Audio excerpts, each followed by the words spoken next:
the Louvre, though, obviously, after last month's news. So, if we want to steal the Lisa,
Hello, everyone, and welcome to IGTL's New Year's race.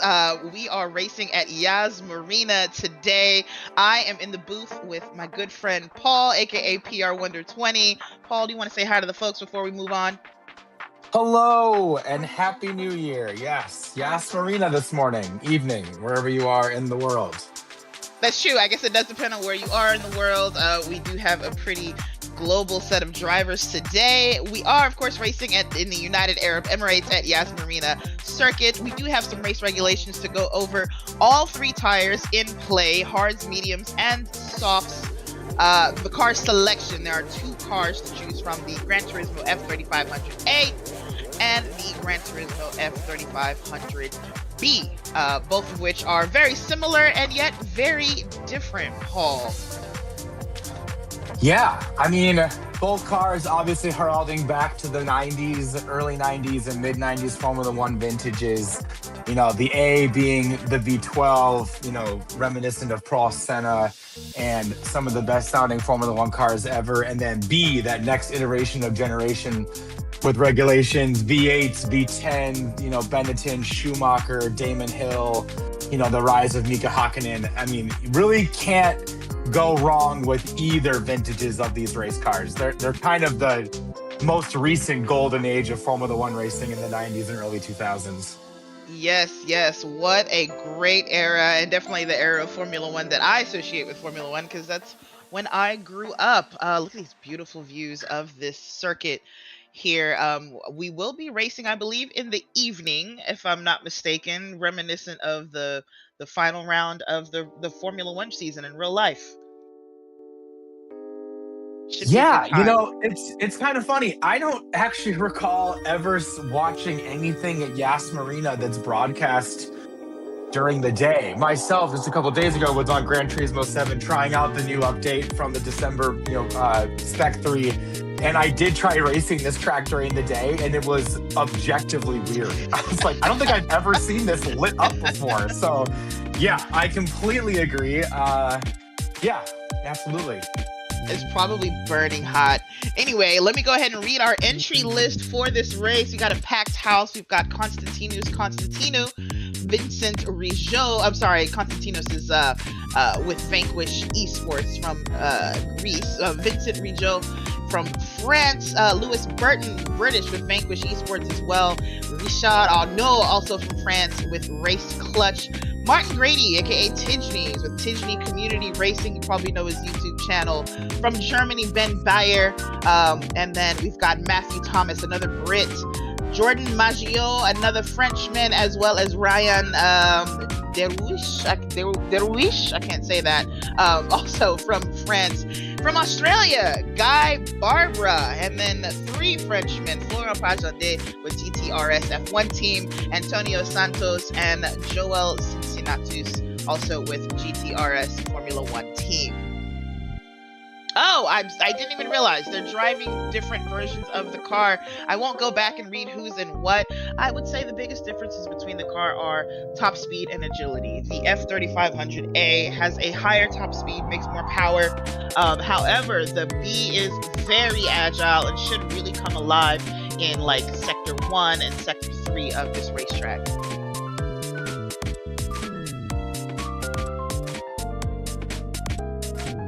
As we wait for the next screen to pop up here, we're familiar with a lot of these racers, Paul. A lot of these guys have been in Gran Turismo World Series races. I think we might even have a champion or two in here, dating back to like 2018 when these really started.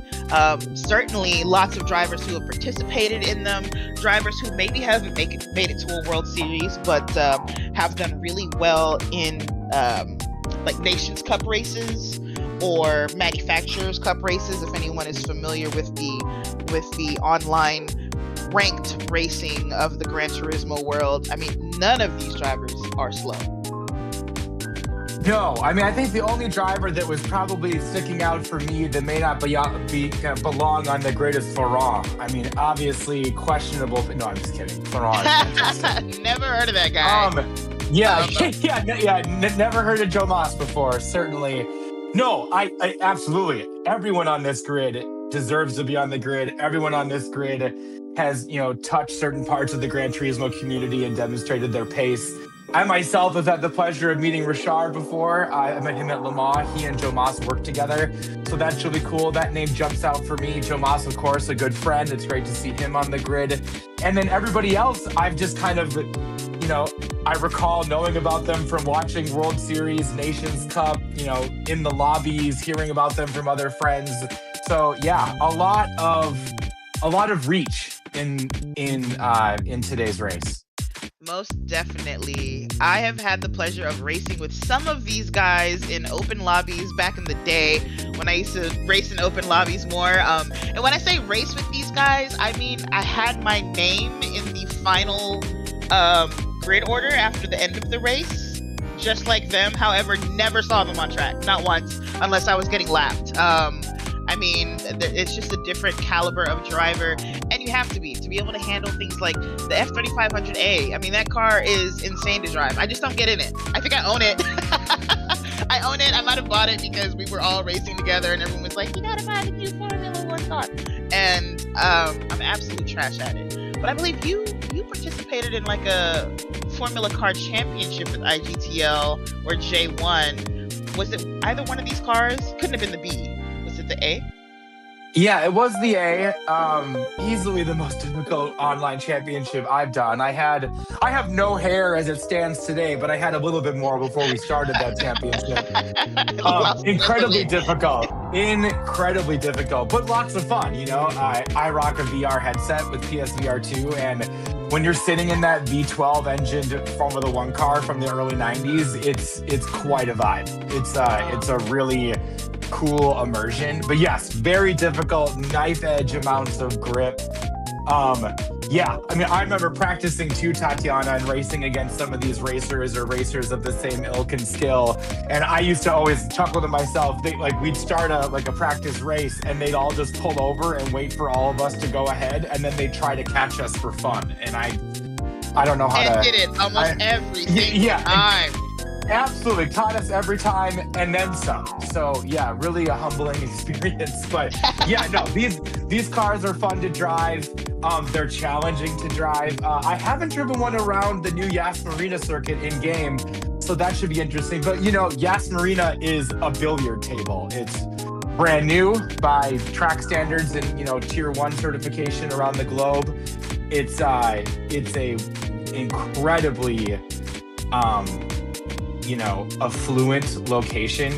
There's a lot of money and wealth and resource dumped into Yas Marina, and you can tell that from if you've ever been there in real life or from the laser scan that Gran Turismo did of the game, or of the track for the game. It looks like the crown jewel of racing in the Middle East. So I'm sure these cars will race around there well. They're going to be sucked to the ground. It's such a smooth racing circuit. Yeah, it's an absolutely beautiful rendering. Actually, I was just thinking about that. And Gran Turismo is known for beautiful renderings of tracks, especially since GT Sport certainly upped the game in GT7 here. But you know what I didn't think about? You said you're on a VR headset, which, oh my gosh, I can only imagine is amazing in these Formula cars. And then, of course, yes, having a beautiful rendering of the track has got to be a good time. When you are driving with your headset on, from what I understand, because I haven't used one yet, you just have this different perspective. Like, you can actually look through a corner, right? Like, you turn your head to the right, you're looking through a corner. Are there any corners here that you think, hey, I'd have an advantage if I had a VR headset on? I don't know which drivers have one on, but maybe you have an idea. Yeah, absolutely. It is an incredible different experience. I could never go back to racing without it. Absolutely not. Yeah, I think the first kind of left-right chicane about midway through the circuit, which has kind of a blind turn-in on the right-hand side of it, or on the second phase of the chicane, you're kind of pointed at a giant sausage curve. I think being able to fully visualize and be in that space in virtual reality probably makes it a little bit easier to race. And then certainly the final sector, as you sweep kind of heading into that double right-hander and then go under the hotel, I think being able to visualize and see that part of the track is off camber. The car is very, very loaded up suspension wise. So I think being able to look around and kind of feel that a little bit better would certainly give you an advantage as well throughout the race. Well, unfortunately, we've not been given info on who may be racing in VR and who is doing it old school on a flat screen like the rest of us regular people. But for those of you who may have a headset on, good luck. Hope that advantage does work out for you. Now, I think right now we are waiting to start the race. We are. Yeah, we seem to be stuck on this title screen, so you and I are earning our keep right now, vamping this way. But yeah, it's okay. I do have to call attention to. I love how IGTL really leans into the Gran Turismo experience. The menu music that we've got going right now, I feel like I'm inside of a PlayStation 1. Like, this is absolutely fantastic. The music is perfect, and I feel like I'm inside like a early PlayStation Gran Turismo 1 or Gran Turismo 2 titles sitting on the menus. So kind of throws back to, my childhood. I'm pretty old, so this takes me back to being in high school. Yes, nice. Now, is this like an early PlayStation 1 or is it like a Slim? This is an early PlayStation 1. I never had the Slim. I went from PS1 to Gran Turismo 1, and then I went to PS2, like so many of us. It was it was an OG PlayStation, which is, that'd be the late 90s, which is terrifying how long ago that was. But I know, isn't it crazy? It is. It literally is crazy. I can't believe how long ago Gran Turismo 1 was. Got it. So what you're imagining is a very noisy iteration of playing Gran Turismo 1 or 2 with this music, because you're going to have that fan going wild inside that old PS1. And then, of course, the whir of the disc drive, spitting that disc up and not clicking through, but, moving through different parts of the disc to play the game. Man, just the little things that kids these days don't hear, really. Not that the PS5 isn't loud, but most people aren't playing this stuff on the disc anymore. No, I always kind of throw back to, I can't imagine doing the amount of intricate progression video games have now and, relying on that memory card, right? Like, those memory card saves failed all the time. I'm not sure if I could trust the amount of hours we put into games now and trust a single memory card download to preserve all that hard work. But it looks like... Oh, go ahead. No, go ahead. I've not done the math on... I can't remember how much those old memory cards hold, and I don't know what our saves these days weigh, but I get the feeling that we couldn't fit a single save of any game we play on one of those old memory cards these days, which is crazy to think about. I mean, we used to have multiple saves on one card. Ooh. We are looking at some, not on track, but almost on track. We're looking at someone's POV there in the pit lane. These are the Q1 results from earlier. We did not broadcast Q1, but in order, you've got Santos, Barbera, Constantino, Deruish, Pagonde, that's Florent, Burton, Maggio, Cincinnatus, Thomas, Bayer, Guijot, Grady, and Arnaud, all within 2 seconds of one another, or close to 2 seconds of one another between the entire field. The top 4 drivers you see here, Santos, Barbera, Constantino, Deruish, will move on to Q2, where they will do a one-lap shootout to determine the top 4 positions of the grid.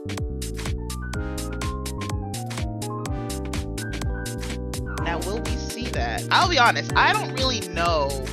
I know, but I don't race here, so I don't know what it takes to be fast at Yas Marina.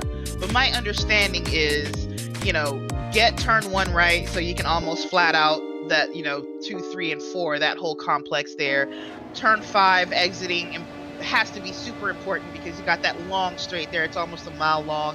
And then, of course, getting through the chicane of turn 6 and 7 for another long straight in turn 8. But turn 9 on is that third sector.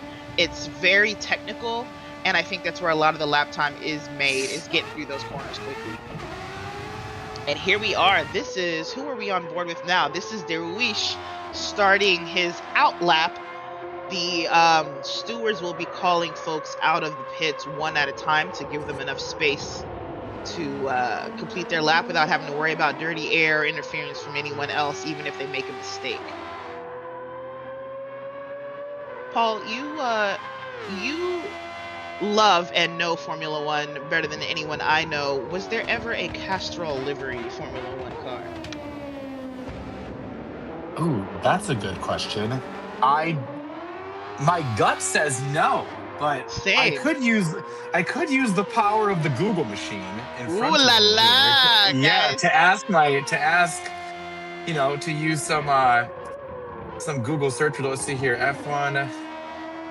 Folks, you heard it here first. As you can see in the IGTL booth, we are given the absolute latest technology, the most um, prolific data points, to find our answers. And now we're going to find out if there was ever a Castrol liveried Formula One car. And if not, Castrol, what are you doing? Why didn't you get in there?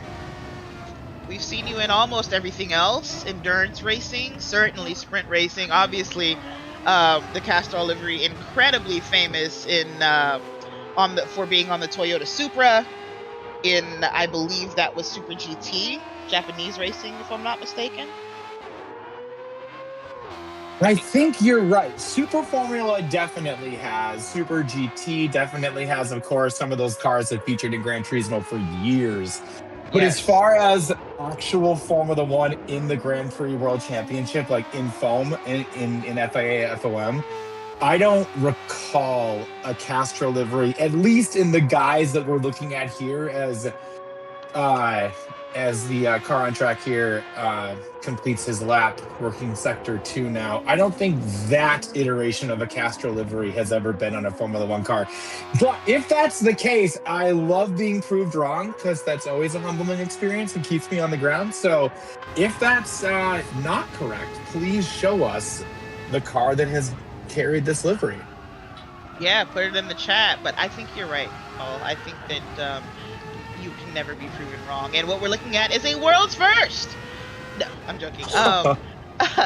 Deruish now, yes, completing this final lap here, going through that hotel section like you mentioned. What a stunning building. I can't imagine staying there during a Formula One race, or being able to afford it, but maybe one day. But final couple of corners here, and we're going to see what kind of time he lays down. Track limits are, I don't know, questionable there. Maybe the stewards can tell us, but this is him crossing the line with a 129.983. So that is the time to beat, and we're watching Constantinu right now try to beat that. I didn't see how fast they were being let out, so I can't tell if he's finishing his out lap or if he's finishing his quali lap.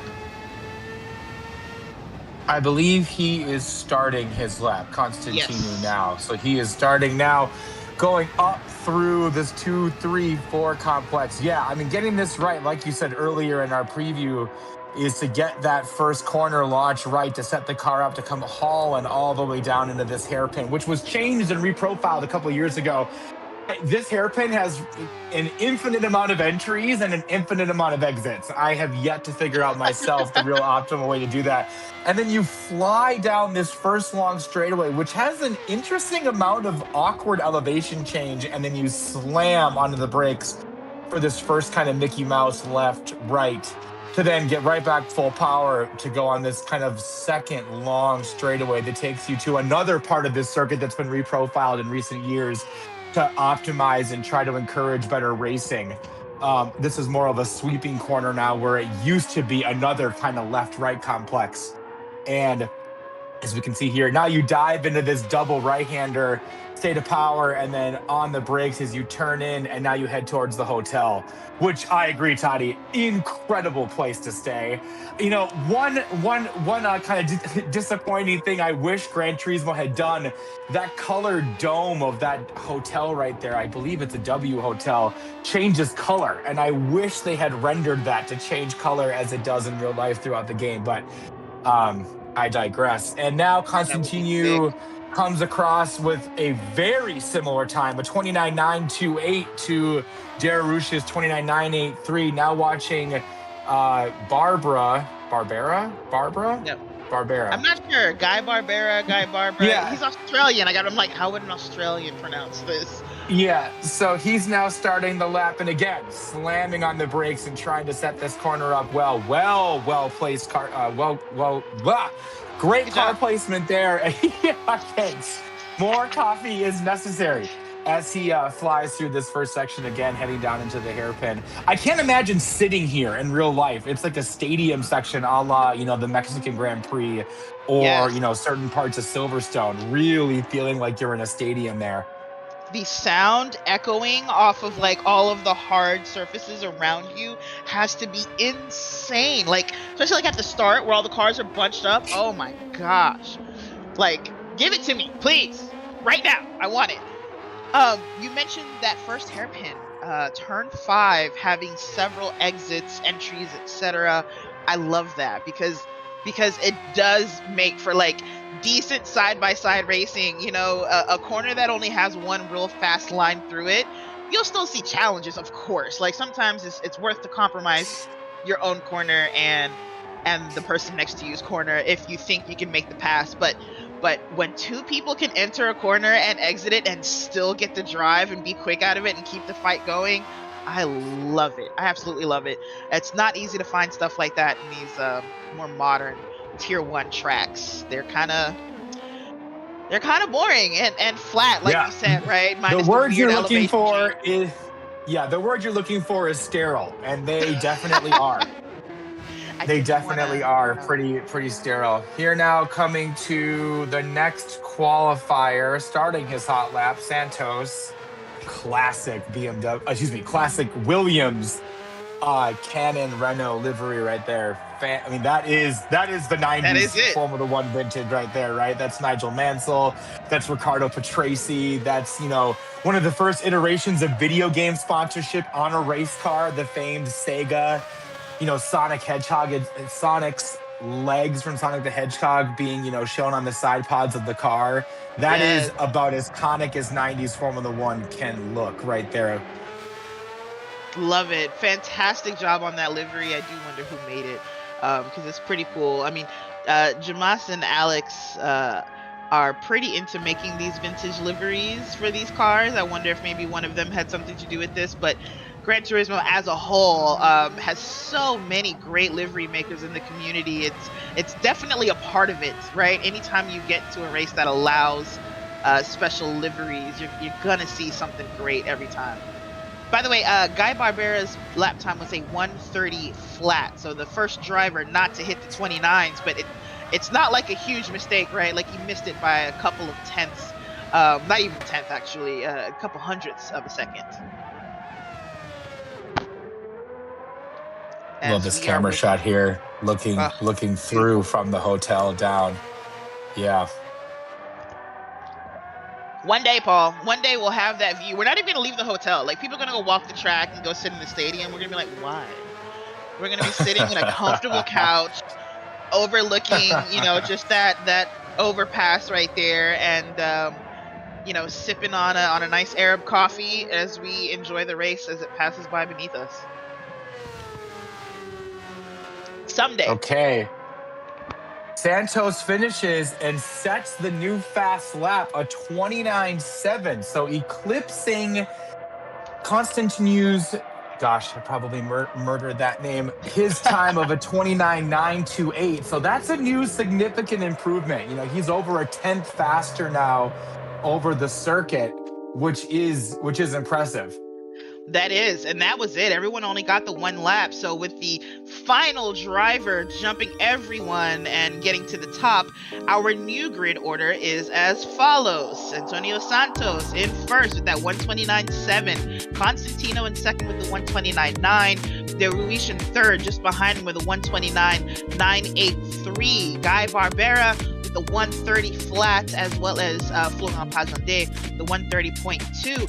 L. Burton with a 130.3, Jay Maggio with a 130.4, Jay Cincinnati's got a 130.6, M. Thomas is the ninth with a 130.6 as well, B. Bayer in 10th with a 131 flat, V. Rijot with a 131.1, and Tijni Martin Grady in 12th with a 131.1 as well, and finally we've got Arnaud in 13th with a 131.796. This should be a fantastic race. 58 laps around Yas Marina with open strategies. All three tires at play, but drivers get to pit when they want. And the only rules are you only get one set of softs, and you have to use the hards. Beyond that, who knows? We can see one stoppers with the hards and the mediums. We can see two stoppers where they use all three tires. We can see even four if some people think that, you know, fresher tires and a light car are what I need around here. We should see a lot of different options, and I love that. These drivers here are a pretty creative bunch. Let me see. I'm trying to find some of the rules and make sure that we haven't missed any that may be relevant to you who are watching. We talked about the tires. I think, Paul, fuel starts at 100% if I'm not mistaken. Ooh, putting me on the button, and I'm actually looking as well to see if that's the case. But don't worry, this gives perfect fuel for the IGTL organizers to give us a hard time, because we definitely were not given this document today. So this is on us for not understanding that. As we look for that, I'm reviewing the rules myself. I have read every word of the document because I am great at what I do, and I don't think it's okay. And what time did you wake up this morning? Every word. We'll leave that alone. We'll leave that alone. Wow. So yeah, now we're waiting for the race to start here. You know, that's pretty impressive. 13 people on the grid, and we've got a spread of about less than 2 seconds. But, you know, I think it's worth mentioning Santos clearly with an edge. If that's his race pace, you know, if he's able to replicate that, Tatiana, now lap to lap, you know, relatively speaking, on whichever compound he's on, that's a significant advantage. You know, 0.2 of a second over a track this smooth, this short is nothing to shake a stick at. Of course, you know, found something. Yeah, and you know, and another thing too to mention is this track is really slipstream dependent. You know, in real life, this track is wildly dependent, or has been now that Formula One's rules have changed. But in the years prior, this track, at least in open wheel racing, has been very dependent upon DRS zones and allowing for cars to race close together with the assistance of, you know, movable aerodynamic devices. So if that's the case and translates the same to the, you know, sim world here as we commentate today for this race, Constantin Yu and Dararouche, Barbara, you know, all of those leaders are going to want to stay on the transmission of Santos and try not to lose him with this significant advantage he's got in qualifying. I agree. I would expect the top 3 or maybe even 4, if they are able to stick together through, you know, the first opening laps of racing. They'll probably be on the same strategy because you don't want to lose the slipstream. It's a big enough track that you can't guarantee you'll come out in traffic. And if you do come out in traffic, well, will you be able to pass them? It's not an easy track to pass at. There are a few tracks where you can, or sorry, a few corners where you can make easy passes, but not a lot. If you miss your opportunity, then, you know, slipstream and hoping that you can make a dive into a corner at the end of one of the 2 straights is really what you've got. Those are the options that you have around this track. So I think those first guys might stick to the same strategy so that they are pitting together. Maybe one person will deviate from the plan. You know, there's some speculation that drivers may ignore the hard tire and take it for one lap, maybe at the very beginning, and then pit and be on the faster tires for the rest of the race. Or perhaps at the end, they dive in the last minute. You know, establish your track position, establish your position in the race, and at the very last minute, dive in for one last lap on the hards if you feel like you've solidified, you know, what you're going to get and where you're going to be. I don't know what we're going to see. Again, this is why it's great to have the fastest drivers on. We are on grid and we can see the tires now. And sure enough, the top 4 all on the same tire. I called it. They're on the racing medium. So they will not be pitting after the first lap. They're going to be together for at least, I don't know, maybe around 20 laps. It's 15 to 20, and they're off now. A grid start. Everyone seems to be off okay. I didn't see any jump starts or anything like that. And we've got Santos already defending. We've got Constantino off track, as well as, oh, who is that? I couldn't tell who that was, but Guy Barbera now ends up front in second place behind Santos. Constantino all the way down to 4th place after going wide into turn 1 behind them. There's still some drama. Flora Pajande with a move on Thomas into turn 5 there, into that hairpin that Paul mentioned has so many different exits. The drivers all over the place trying not to bang wheels. All of this is letting Santos and Barbera drive away. Deruish, no, not Deruish. Who is that? That is Burton in 3rd place there. Constantino still in 4th. A little bump from Burton to the car up front. Florent making his way up to, I believe, now 5th place on the racing hard tire at that. There's just been so much argy-bargy in the cars ahead of him. Cincinnatus. Actually, okay, so I see 7 over Pajande. I think what I see on the left there is not up to date. So sorry, trying to read through that. But he's in a 3-way battle for 6th place here between Deruish and Thomas is this battle right now. It's still happening. They still have not settled down, though around them, the other cars do seem to have settled into a single file situation now. But those first couple of sectors, really difficult for a few drivers as they fight and try to make their way through the order. Now, finishing up this first opening lap, I didn't see any major incidents. No one seems to be driving with damage or to have lost too many positions. These are some pros, if you will. But I think that was probably the cleanest start that you could have expected. A grid start in the turn 1 around here. You know, it's like Formula 1 in real life. You're going to get some bumping, you're going to get some issues, but luckily nobody spun. We are looking at Tidney, Martin Grady in 9th place. They're trying to defend it. Nothing doing there. M. Thomas just ahead of him in 8th place here. And then up front, you've got Santos in 1st, Burton in 2nd. Barbera has fallen down to 3rd place, so Burton making that pass on him there to get there. And Santos has company. He did have a bit of a gap in the very beginning there, but now he's got 2 cars right behind him. Constantino still not out of it either, but just a little further out. Burton going very wide into, I believe that's turn 1 there. That's giving Constantino a chance to take a look at him. He's going to file in behind him, but now he's up to 3rd place ahead of whoever that is just behind him. I can't see the name. Barbera. That's who it was. So Barbera back down into 4th place. And now the race moves on. Lap 2 of 58 laps. And if they're going to be like this, they're going to be some pretty exciting laps. Obviously, there. Cincinnatus in 5th. Deruish in 6th place. Right behind him, tucked up behind that transmission. And trying to get the slipstream. Trying not to lose the slipstream. I can't tell if he's trying to pass or if he just wants to stick with him. Dirty air is a thing around this track, especially with these cars being so aero dependent. I would say the F3500B for sure, very dependent on aerodynamics there. But slipstream is set to light setting. We got a fastest lap there. I think that was Constantino with the fastest lap so far.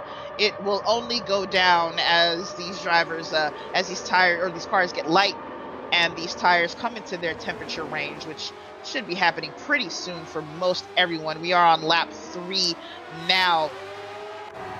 Martin Grady still in 9th, still trying to get around Mr. Thomas here in 8th place. There he is, right in his slipstream. He is getting a little bit closer, but Thomas has a little bit of slip himself, and a dive from Grady. I would call it a dive. It's not really a dive, but diving to the inside there in turn 9 to make the pass. We did say turn 9 is a great opportunity to pass, and sure enough, we just saw that happen. Mr. Maggio sits in 12th place now, fighting with Arnaud ahead of him in 11th place, and just behind them, we've got Mr. Bayer in 13th, the sole German on the track, trying to represent for his country, of course. So that's what's happening at the back of the grid. As we see the sun starting to set already in the background there, it's getting darker. And is that a run through the grass for Mr. Burton, or was that just some lag? I can't tell. It looked like he went to mow the lawn a little bit, but he didn't lose any time or really seem to gain much time. So this must be, yes, this is lag. Oh my gosh, are we losing the lobby? Both Santos and Constantino into the wall. Oh, we have a game crash. We have a lobby crash. Yes, yes. The Alex, the host, saying that his game crashed. So we will be starting this over. Paul, I didn't even know you came back. I'm here. Yeah, no, I'm here. Just you were on a roll, so I was letting you roll with it. Thank you. Yeah, that was a lot. You know, clearly the medium tire is going to reward some pace. I think the starters on the hard tire, we're seeing quite a pace deficit pretty quick. Too early to say what that overcut's going to look like, as far as tire dead goes on longer term. But in the immediate term, that softer compound was absolutely the faster tire. It was, but it's a long race, 58 laps. I mean, that softer tire compound will fall off. It will. Did we get any weather information for this round? Do we know what the temps are looking like? I'm presuming it's just called desert. No, I'm kidding. I'm not entirely sure. I believe it's going to be dry. I don't recall seeing any information about changeable weather, but no chance of rain. Yeah. No change of weather that I've seen. So I do think just dry and warm, but I mean it's nightfall, right, in the desert, so it does cool down significantly there. But that's going to affect tire wear and tire degradation, though I think it's going to stay nice and cool though. So probably as far as like overall strategy goes, as you're thinking through like the duration of the race, which I believe it's only going to get darker if I'm not mistaken, if we do have time progression, it's going to get cooler. So the hard tire probably makes sense to take sooner, as while it's hot, your softs and mediums are going to degrade faster. The hard will hold up, and then later on in the race, when the track is cooler, the hard will be pretty slippery. It'll be hard to get it into temp. Hard to, probably not to keep it in temp, but certainly to get it up to temperature, and it's never going to be like sticky in the cold. You know what I mean? But in any case, I guess we'll find out as the race wears on. When we start this over again, we'll see how everyone's tires held up, and we'll be able to tell retrospectively what the deal was with the weather and the track temp and what that did to tire degradation. Yeah, we're sitting on this title card here. Obviously, the race organizers are now trying to reconstitute what just happened. I'm unclear if we'll try to preserve and go one lap back and start the race from there, or if we'll just abandon that iteration of the race and start from scratch. We were only working lap 3, so we weren't that deep, of course, into the race. A lot of early on racing, jockeying for position. I think it'd be difficult to roll back one lap and figure out definitively where everybody was. One of the organizers, Kenny, has told us that we are still live, Tatiana, so we're not talking to nobody. Hello, everybody, as we wait for a new lobby to be set up. Our IGTL New Year's race was underway, and we've had a game crash, so we are reconstituting that, getting a new lobby set up, and starting the race again. I think the takeaways for me is that Santos's qualifying pace was not a fluke. He is clearly fast and ready to go. I think what to watch for is that turn 1 exit, that curb right there. Tati, I know you had mentioned you hadn't done any in-game driving on Yas Marina yet in GT. I've done a little bit, and that turn one exit curb has one of those kind of irrigation channels on the outside of it. And if you roll the car over that, it gets really unsettled really fast. So I think it'll be interesting if we see 3, 4, 5, 2-car wide into one as we restart the race. Anyone that gets pushed wide and tries to keep their foot in it's going to have to battle with that incredibly undulating exit curb, which I've seen many times, both in sim and quite frankly in real life, could shoot you left or right off into either side of the wall in the blink of an eye. So I think we may have some lessons learned right there. Some people might be a little bit more cautious on this restart. It'll be interesting to see. Go ahead. No, I was just saying interesting. I'm just listening to what you're saying. Oh, I'm sorry. That's never a good thing. Just kidding. So, well, it's good information. Yeah, I didn't know that about turn one. You were right. I had no idea. And that's important to see. We did see some people get pushed wide in turn one.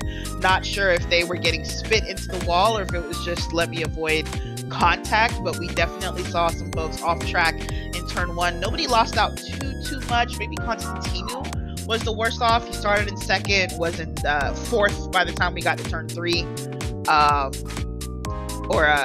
I don't know what turn it was, but he was in fourth when we were done with that first complex for sure. I think he'll learn though. You know, I think one thing about getting a restart is now you know what the drivers around you are thinking. And as long as they didn't get completely thrown off their line, you kind of have an idea of how they want to approach turn one, and maybe we'll see some adjustments from other drivers. Maybe we'll see fewer losses or fewer gains in position after this restart. We've just heard from the race organizers, you know, our good dear friend Kenny Hansen's confirmed that the new lobby is up, and we're now just working on getting everyone back into the lobby. We are going to restart from where we left off. So everyone's going to have the position that they were in before the game crashed, and it will be a rolling start. So forgive me for presuming we couldn't do that. Shame on me for underestimating how awesome the race organizers at IGTL can be for a technical interruption like this. So yeah, we will be starting the race from where it crashed.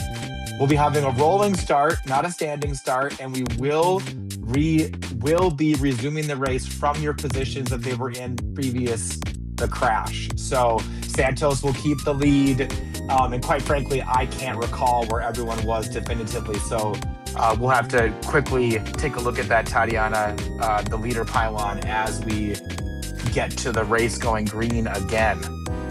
Yeah, hopefully maybe our esteemed producer, Mr. Woob, can take us to the starting grid page before we actually start the race, before the broadcast, and we can take a quick rundown of that. So we'll see. Okay, well, we're gonna wait on that to all get finished setting up on the back end here. Again, organizers working really hard to make this work. The IGTL crew has been putting on races for years now. They do really well. I've had the pleasure of being in the booth for a few broadcasts for IGTL, and of course these are some of my good friends. I've been racing with Jamas and Alex and Woob and Kenny and Gran Turismo for years, since Gran Turismo Sport. So these guys know what they're doing, and we've already talked up all the drivers on the grid. I mean, these drivers have been around the game for a long time as well, are very fast, take things very seriously, and so understand that everything possible is being done to get us back on track quickly and to make it fair for the drivers. So they won't have to start over with the work that they've done in the beginning of the race, those opening 3 laps. Some drivers may be a little bit further away from the opponent ahead of them than they would like to be because of the rolling start. That kind of is what it is. But by that same contrast, some folks will be happy that the driver who was hanging off their back wing is a little bit further back at this start now, and maybe gives them a chance to get away again. The driver should be starting on the same tire that they were already on. Wouldn't be fair to let them change compounds, of course. So we saw a good mixture of mediums and hards on track. I believe that's what we're looking at now. We're on lap 4 of 58. We've got 5 drivers on mediums up front, 2 on the hard, Cincinnatus and Pajondé, Florian Pajondé in 6th and 7th. By the way, Florian Pajondé is who we're referring to when we say Jomas. That's how we know him. Then Tijni, the sole medium in a sea of hards, in 8th place. He's got to find his way past those two drivers in 6th and 7th so he can join the other faster compound drivers, lest he waste that softer compound fighting in the dirty air with the hard drivers. And then Thomas in 9th, Rijo in 10th, Arnaud in 11th, Maggio in 12th, Bayer in 13th, all on the hard tires. And I didn't think I called the names out for those up front. We got Santos in 1st, Burton in 2nd, who we just saw fighting to get up there, Constantinu in 3rd place, and Barbera in 4th. Now, that is a little bit different from the starting order. Santos is still up front. That's where he qualified. Constantinu qualified in 2nd place. Barbera had qualified in 4th, so he's back where he was. Deruish in 5th, though, qualified in 3rd, so he is behind. The rolling start starts now. The drivers will not be in control of the cars right now, but once you hear a ding, they should be in control, which they are now. That is Santos on the gas, trying to get away from the cars behind him. Everyone pretty well lined up. I didn't see any giant gaps form. Sometimes those rolling starts will form giant unfair gaps. Maybe a little bit of one between 5th and 6th place there, but they should be able to catch up in the slipstream. Everyone's kind of in a slipstream train right now, so no one will have a clear advantage for at least the first couple of sectors, and hopefully anyone who has found themselves a bit behind, yes, Florent, Pajandé, and Cincinnati in 6th, they're a bit behind the 1st through 5th place drivers, who are all bunched up, making their way into the left-right chicane of whatever turns those are. I can't remember which turns those are. That first chicane there after the first straight, or just before the final straight. In last place, we've got Bayer, of course, still back there, but now a little bit closer to 12th and 11th, so himself having a chance to get out of last. Deruish in 9th. 9th place for Deruish, trying to make his way past our Thomas, but he started this thing, I believe, a little bit higher than that, if I'm not mistaken. Did not see what happened to him.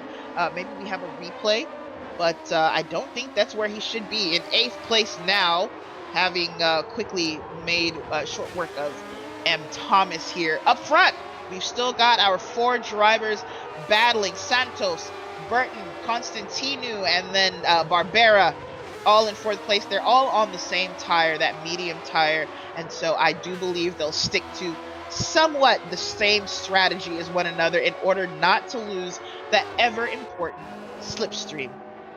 Into the pits, our first pit stop, V. Rijo, coming off of what surely must have been hard tires, onto probably a medium. I'm not sure. Let's see where he comes out. Is it wrong of me that I still want to have the opportunity to have a seat in that pit lane tunnel? I think that's a missed opportunity for the track. Having said that, yes. It is not wrong of you, but go ahead. Ooh, a 3-second penalty for our recent pit lane there. I missed who that was. I take him to the pit lane. Yeah, he must have had an improper pit exit and crossed that line. Oh, such a frustrating. It always makes me laugh, Tatiana. That rule started in the early 2000s when Michael Schumacher's brother's team called out Michael for crossing the white lines via email and AOL Instant Messenger back in the day, if I remember correctly. And that's where that rule started, blowing through the blend line. But now, yes, back to the racing action. 4th and 5th here, seen on track as the sun sets at Yas Marina. 2.5-second gap between them as they're working the last complex here. There's Nicholas Latifi corner, made famous, of course, by the finishing of the 2021 F1 World Championship with Lewis Hamilton and Max Verstappen. Now on the front straight, 1st, 2nd, and 3rd, nothing in it as they come into the brake zone now, all on medium tires, as you said. We're underway now, working lap 6, climbing through the first complex. Incredible speed that these cars can have. I've only driven GT3 cars around here, and you are certainly rolling speed and off the go pedal through there. And those Formula One cars are quite the opposite. Santos looking now, exiting that corner. There's that little undulation that I was talking to you about, Toddy. Some of those exit corners will really upset the car and swing you one way or the other. Burton now going low, and oh, I've lost my place. Go ahead, Toddy. No, You're fine. You're fine. Yeah, Burton making that pass on Santos there, right where you were talking. I think Santos got a little bit squirrely on the exit, had to back out of it a bit. That gave Burton the run to get ahead of him. But Santos with a better exit out of that corner afterwards. And right now, he's almost side by side with Burton. Ooh, a little tap between himself and Constantino. Constantino unsettling his rear. He backs out of it a little bit just to give that position back and loses a position in the process. Barbera now up to third place. Some gentlemanly driving there. Unfortunately, Constantino unable to simply back out and let Santos keep his place. He did lose a position doing that, but maybe we'll get it back. Meanwhile, Burton has held on to that first place. I thought Santos would get him back, but he was unable to. So now he is in second place. Tijni with a pass, not quite trying to make a pass on Cincinnatus. He's on mediums, everyone around him on the hards, and he does make that happen into seventh place for Mr. Grady there. Trying to make his way up the order to catch the other drivers on the faster tire. Yeah, I think it's also worth calling out the menace from Fumachan, Laurent Pagande, Joe Moss. He is punching well above the compounds that he's running. He's the lone hard tire runner in fifth place with some people on mediums behind him. So Joe Moss certainly comfortable. Joe Moss, Florent Pagande. I never know what to call him other than just my friend. But yes, Florent Pagande, as seen on the broadcast overlay, running in fifth place. Excuse me, now sixth place. Nope, now fifth place. Back to fifth. And again, still ahead of two medium tire runners, now working lap 7, about halfway around the track. So that's impressive. He's able to make that hard tire work.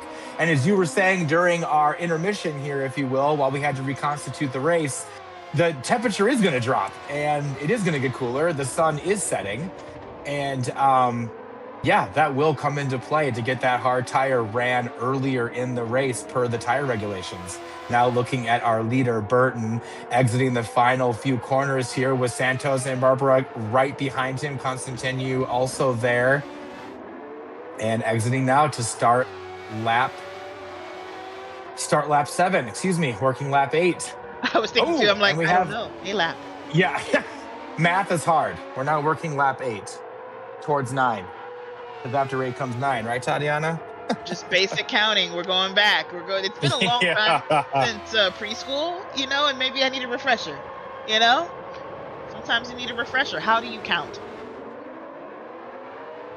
Top 3, like you said, nothing in it. I mean, Barbera is basically sitting on top of Santos's transmission, trying to see what solenoids he can pull on to break his car, just seeing what he can do. L. Burton defensive into this corner, into this final hairpin. I think that's turn 9 there. Or maybe not. It's hard for me to tell. I don't know this track that well. Sorry, guys. Yeah, had to go defensive there because Santos is attacking and got the position. So another positional change up front. Lots and lots of back and forth between these drivers here. We saw some changes going on back in 5th place while you were talking about Florian there. Guy Barbera, fastest lap in 3rd place. He's got a 1:31.9 thus far. So that's where we are. A bit slower than qualifying pace, of course, but they're on the medium tire, not the soft. And this is race pace. It's different. It's going to be different. Looking at the mid-pack now, we're starting with Cincinnatus in 2nd place. He is not safe from M. Thomas behind him. Tijni, Grady, has made his way up to 6th place, so he's out of this fight completely. That's who you just saw barely in the frame there, moving ahead of these guys. But this 3-way battle for 7th is hot. Where is Florent? Mr. Pagande. Florent's running 5th. Still that 5th, lone right. hard tire. Yeah, and again, I'm going to keep hammering that. I kind of like the menace from Fumachan as a good nickname for Joe Ma. He's the menace from Fumachan, absolutely. Joe Moss's hometown, made famous by him appearing in Gran Turismo 7. I'll never forget turning on Gran Turismo 7 for the first time myself and seeing his thumbnail picture pop up. But yes, he is running in 5th place, now putting some distance on that medium tire runner behind him, Grady. Joe Moss is breaking free of that slipstream battle there and really pushing forwards towards, a much more sizable gap from him to 4th place Constantino, but he's on the medium tire 4th place. So again, Joe Moss making that hard tire work very well for him in this phase of the stint and the race itself. That makes sense. I mean, why not wear that thing out? I mean, ring it out for all it's got. I think if you're on the hard tire in this race at any point, there's no reason to try to save it. Unless your strategy really, really depends on it, which I don't know why it would. You've got two softer tires. You get to pit when you want to. Um, unless there's a real reason to conserve and not take an extra pit stop or something like that, there's no reason not to drive the heck out of that hard tire right now using all the grip that it can give you, because it's gonna last. It's gonna last. It's expected to last around 25 to 30 laps out of a 58 lap race, and you still have two other compounds that you can go to. Look at this. Now Look at this looking line. Look at this fantastic camera angle. Seeing the top four drivers line astern, nose to tail. Here's a move from Burton. No, he's just showing the nose. He's not actually close enough to make the move on Antonio Santos there, who hangs on to first place in that fantastic Cannon Elf livery. You were going to say something, Paul, and I interrupted. I'm sorry. I was very excited. It's all right.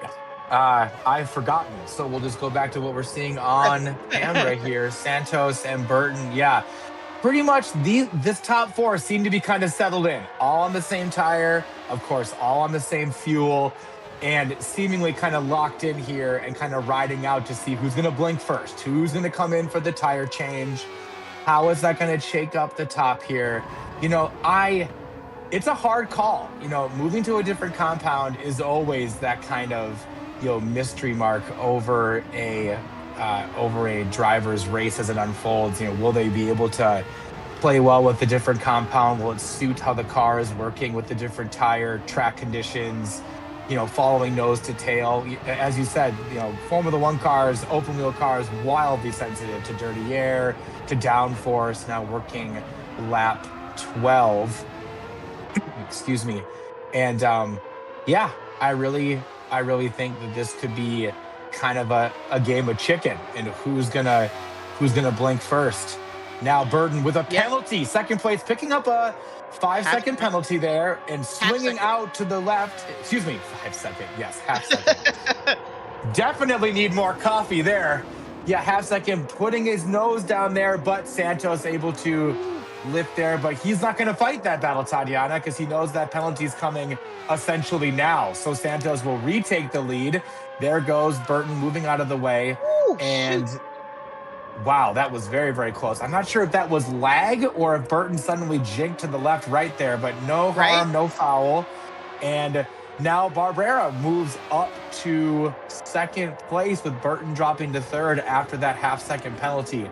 But, this is kind of what we talked about earlier. As long as you can stay with that lead group and how wildly dependent Slipstream is here, both in sim and in real life, you can get away with something like that, which clearly Burton has. He's still in the mix and now coming to the end of this lap.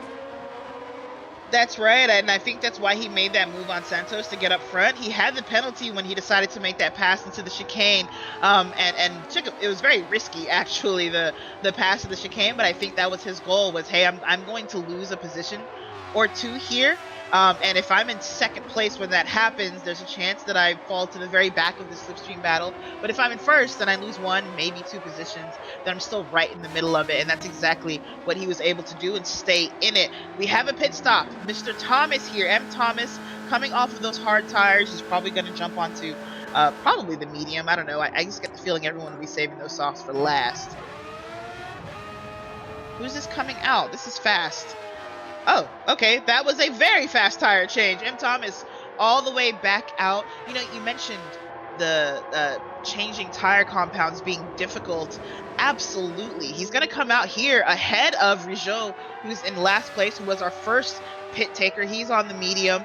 He's going to come out on cold mediums. And then you got to consider,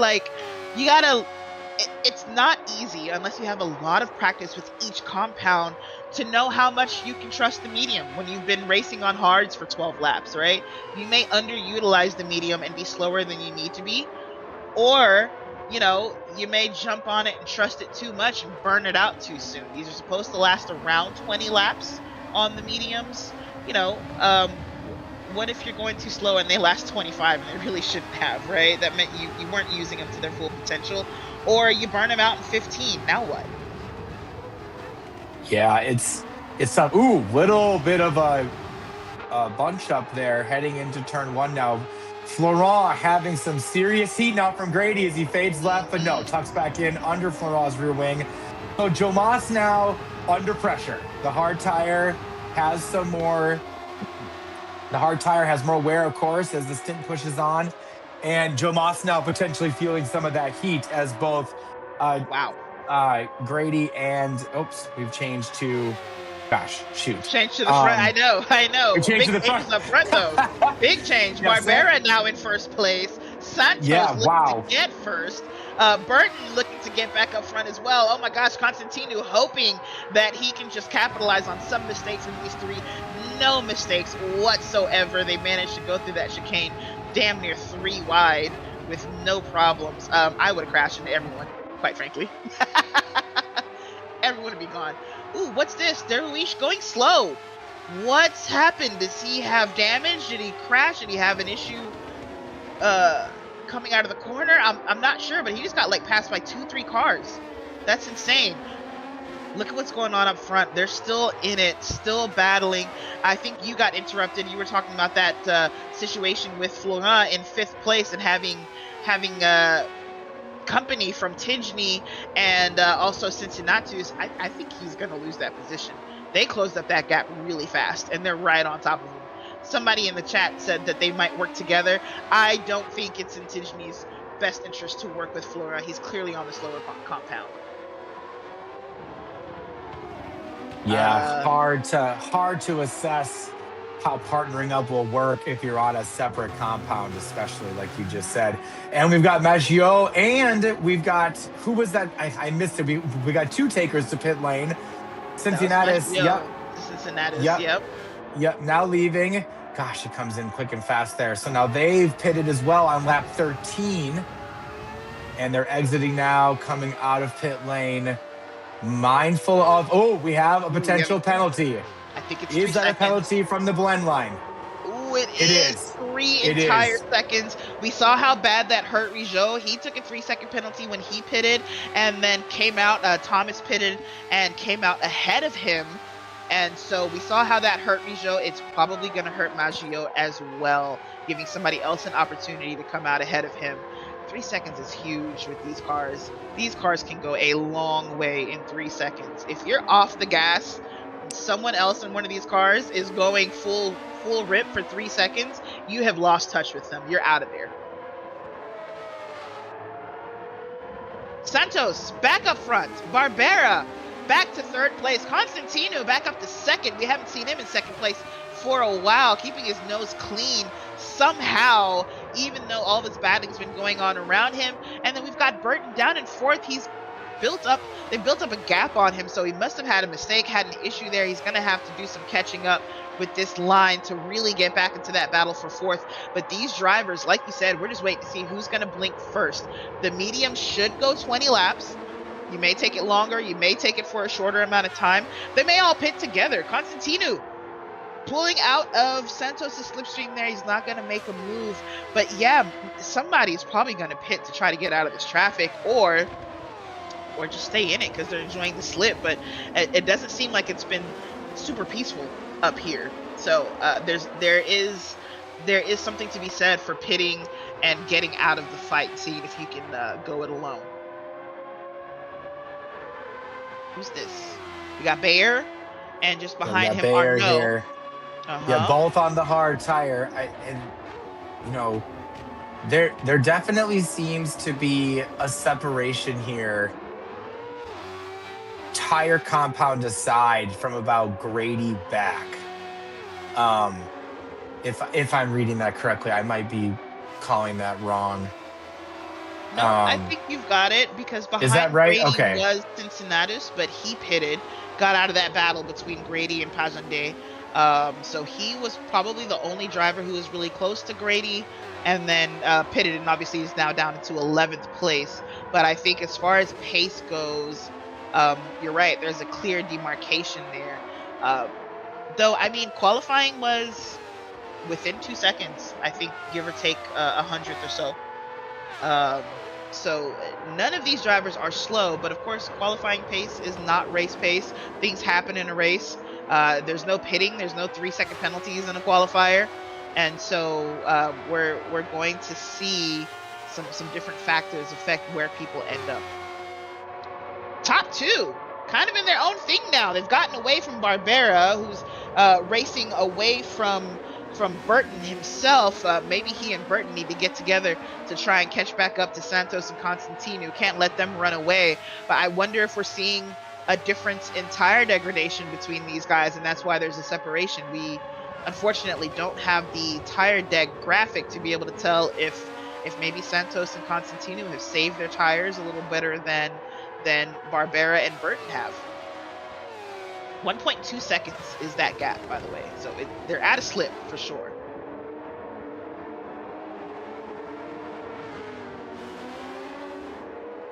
Interesting to see here how deep into the stint Joe Moss is able to carry a Florent Pagande in 5th place, is able to carry that hard tire. You know, we're lap 16, coming up on 17 now. Now looking at Joe Moss in 5th place, exiting the last sector, or last couple of complex here, into the final corner. And again, skips pit lane, starting another lap on that harder tire. And, I you know, think he may be going for a 1 or maybe just a 2-stop. It's going to keep that hard going. And why get off of it? You're top 5 with the hard tire. Why get off now if you can save the softer compounds, the faster compounds for later, and keep the pace, which looks like he's been doing. Agreed. And he's even building a little bit of a gap now. I think it's also worth mentioning the driver behind Pagande, Grady, who's on the softer tire and had some head of steam there for a little bit and was catching. Fantastic helmet look here. Great. Yeah, nice helmet. Great interpretation of the Antisocial Club with Marilyn Monroe's likeness there. That's great. It was interesting to see Grady push up towards Joe Moss and now losing that head of steam, as I was saying there before that beautiful helmet so rudely interrupted me. And yeah, you know, Joe Moss putting some distance now between fourth and himself and Grady running in 6th place. Yeah, good call. I wonder if maybe he's overheated those mediums, had to back out of it a little bit. I would imagine they were running a little hot because he had to come up from like he qualified in 12th place. So he's made it up to 6th. I would imagine he was putting them tires through their paces to make that happen, because it's not like the cars in front of him were all running off track or making huge mistakes or anything that we saw. So I think it could be that those mediums have fallen off some, or like I said, they just got a bit too hot and he's got to back out of it to try and stay in it for his pit window. I was trying to look up something, and maybe you know, someone has asked if fuel will be an issue. For some reason, I can't find in the document what fuel use is going to be. Oh, you know what? I could do a Control F and find the word fuel. We are learning today, okay? All the tools. We have all the best tools. I have a Control key. Now looking at 12th place Maggio heading into that stadium section, the large reprofiled hairpin. You know, this track in sim for me races a lot like how it does in real life. It's you know, we've touched on this before. It does provide some good racing, but you're really at the mercy of aerodynamic sensitivity, and you know, which is of course true of any racing circuit, especially in an open wheel car. But I do feel that this track really just kind of highlights those instabilities now, looking at 11th, 12th, and 13th running essentially nose to tail. Maggio going a little defensive with oh, I missed who that was. Someone running wide there off track. Might be a penalty. That may have been well over the track limits. but it doesn't appear to have picked up anything. Well, Alex is the host of this lobby, and we all know Alex does not turn on track limits in his lobbies. I guess it I may be mean, more of the same. Here, perhaps they'll be manually stewarding such things and giving people warnings. Sometimes the track penalties or track limits can be unrealistic or unfairly harsh. So maybe that is going to be a thing. Is that there'll be some in-person stewarding on that. of course. I mean, GT Alex 74, infamous around the worlds of Gran Turismo for being if gap car, someone that will never shake his fist in an open braking zone to push his nose through a door. Not surprised at all for him to, maybe just conveniently forget track limits. Without track limits, Oopsie. I'm not sure where Alex would be in this world today. Now looking back at third place, Barbrera coming up to Constantine. They're putting some heat again. Some more head of steam heading up to first and second place. Now looking at Santos and second. Ooh, little wiggle there from second place. I cannot say that name. Constantinu. I am struggling with that. Yeah, thank you. And then ooh at the end. Constantine. Yeah, Constantinu. Yeah, okay, great. I'll get it just in time for the race to be over, most likely. Yeah, last now lap. Looking back, now looking back, and you can see that channel there, and now sweeping left.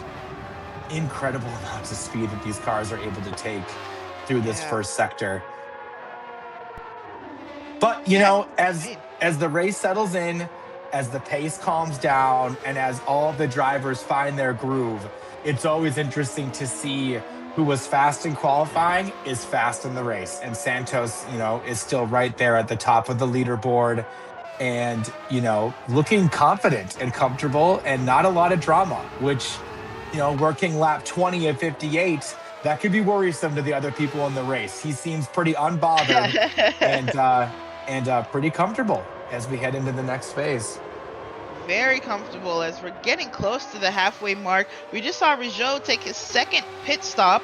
Looks like maybe another set of mediums, but not even lap 20 yet, and he's already pitted twice. Got off the hards onto the mediums, off the mediums now, or maybe just another set of mediums. Can't tell what he came out on. I didn't see that he had any sort of penalty, so maybe he figured out that blend line situation that caught him out the first time around. But 2 pit stops. Yeah. For last place v Rougeau. Santos been holding on to that first place for a while now, huh? Yes. I mean, and there's a lot of, there's a lot of pressure here, both mental and, quite literally on track. Second place is up there and racy. But at the same time, from Santos's position, looking in those rearview mirrors, it's just a lot of, cerebral pressure, if you will, right? It's just a lot of, chasing is easy, is oftentimes described as being easier than leading. And when you've got not one, but two, but essentially 3 cars behind you, clearly with the pace to run at the front, Santos has his hands quite literally and proverbially full. Oh yeah, this is where a lot of drivers break, especially, we're ultimately, most of us rather, I'm not going to say all of us, some of these guys too really race in real life, but most of us, we're weekend warriors. We got to go to work, we got to go to school, and we come on here to have fun and relax. And so the mental fortitude, right, to stay in it and not make any mistakes when you've got the reality that, hey, one mistake is going to cost me 2 or 3 positions, right? It's really hard to maintain your focus and not make that mistake. Pro drivers have actual sports psychiatrists on their team to help them get through the mental battle that is racing.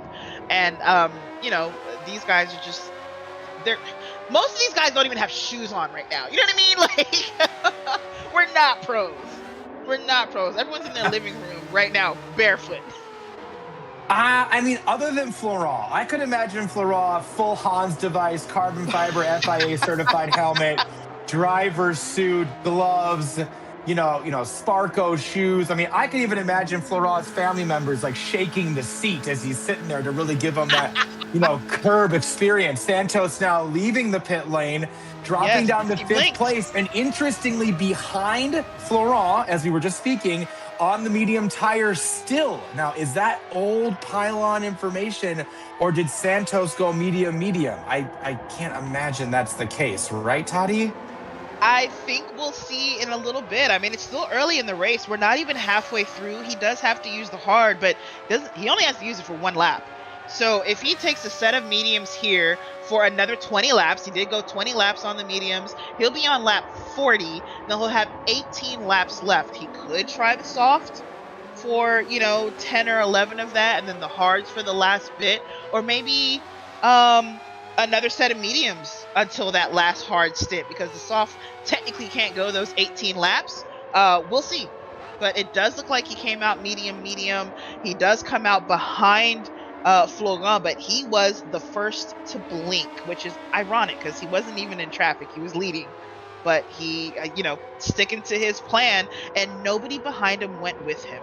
I do wonder if he just kind of caught him out, but no, maybe not, because none of them are pitting now.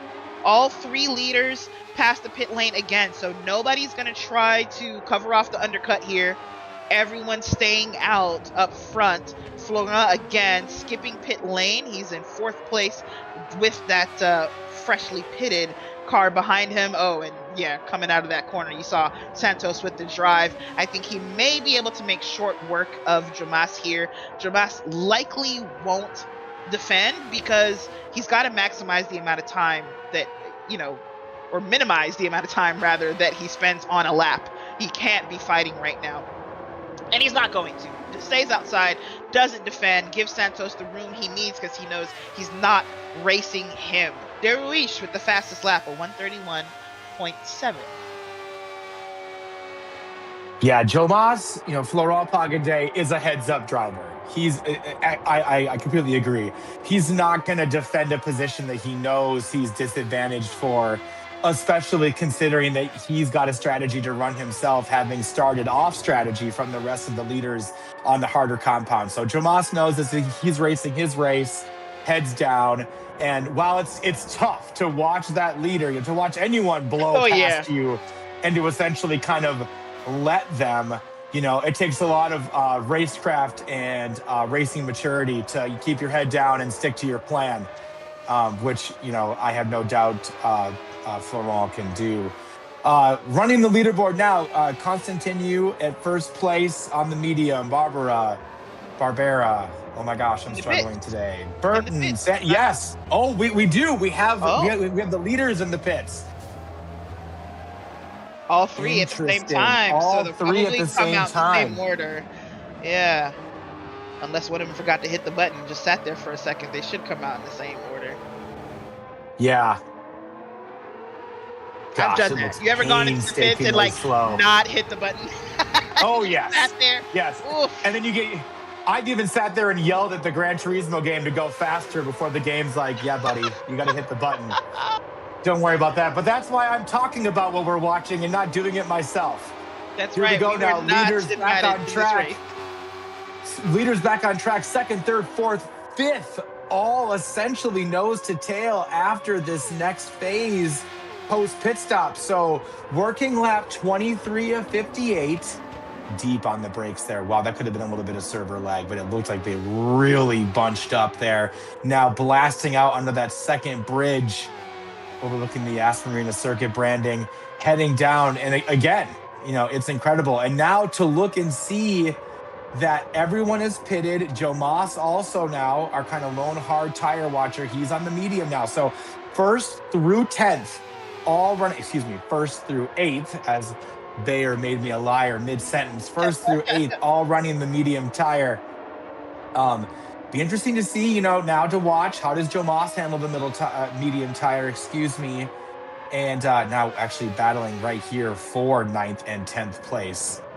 9th, 10th, and 11th post pit stops. But yeah, Toddy, I kind of misspoke. I'm not sure how much time progression is on. I should know because I'm certain it's documented in the always well-prepared commentator document that IGTL provided us. I apologize. But it doesn't seem that we're creeping towards full darkness as fast as I thought we were going to. What do you think? I agree, and I'll be honest, I don't see time progression in the document. I've been searching for it, but so I don't think that that is highlighted for us. Maybe we can get an answer from IGTL in the chat. They did mention that fuel isn't an issue unless you push really hard. So thanks for answering that for us. But I don't know what the time progression is set to. I will say it does seem clear that there is time progression. Yeah. Because Yes, I yeah, agree. definitely darkening, but maybe not as fast as we would think. Ooh, Constantinos or Cincinnatus. No, no, no, Cincinnatus no, no, no. with the 3-second Cincinnatus with the penalty. yeah, very, very unfortunate. And that's got to be the blend line again, either entry or exit. And Gotta be. like you said earlier, like 3 seconds in a car that weighs 4 pounds, jokingly, of course, is is an eternity. Like Oof, look at that. yeah, look at Almost brought that. to a halt. Unbelievable. Goodbye. Yeah, and now 11th place sweeping past just there. Yeah, those penalties are so tough. A couple of friends of Tati's and I, when we're doing casual racing, we always call those paddlings. If Grand Prix was going to give you the paddle of doom to slap your hand and remind you not to cheat, Don't the do it. 3 seconds is, for all intents and purposes, pretty draconian. Now looking at Florent Pagande, excuse me, now looking at second place Constantinu Tinu. I'll get it again. Like I said, by the end of the race, second place now coming into that famed. Oh, we're jumping around a little bit Arnaud. now. Arnaud Arnaud with in a the pit. pits.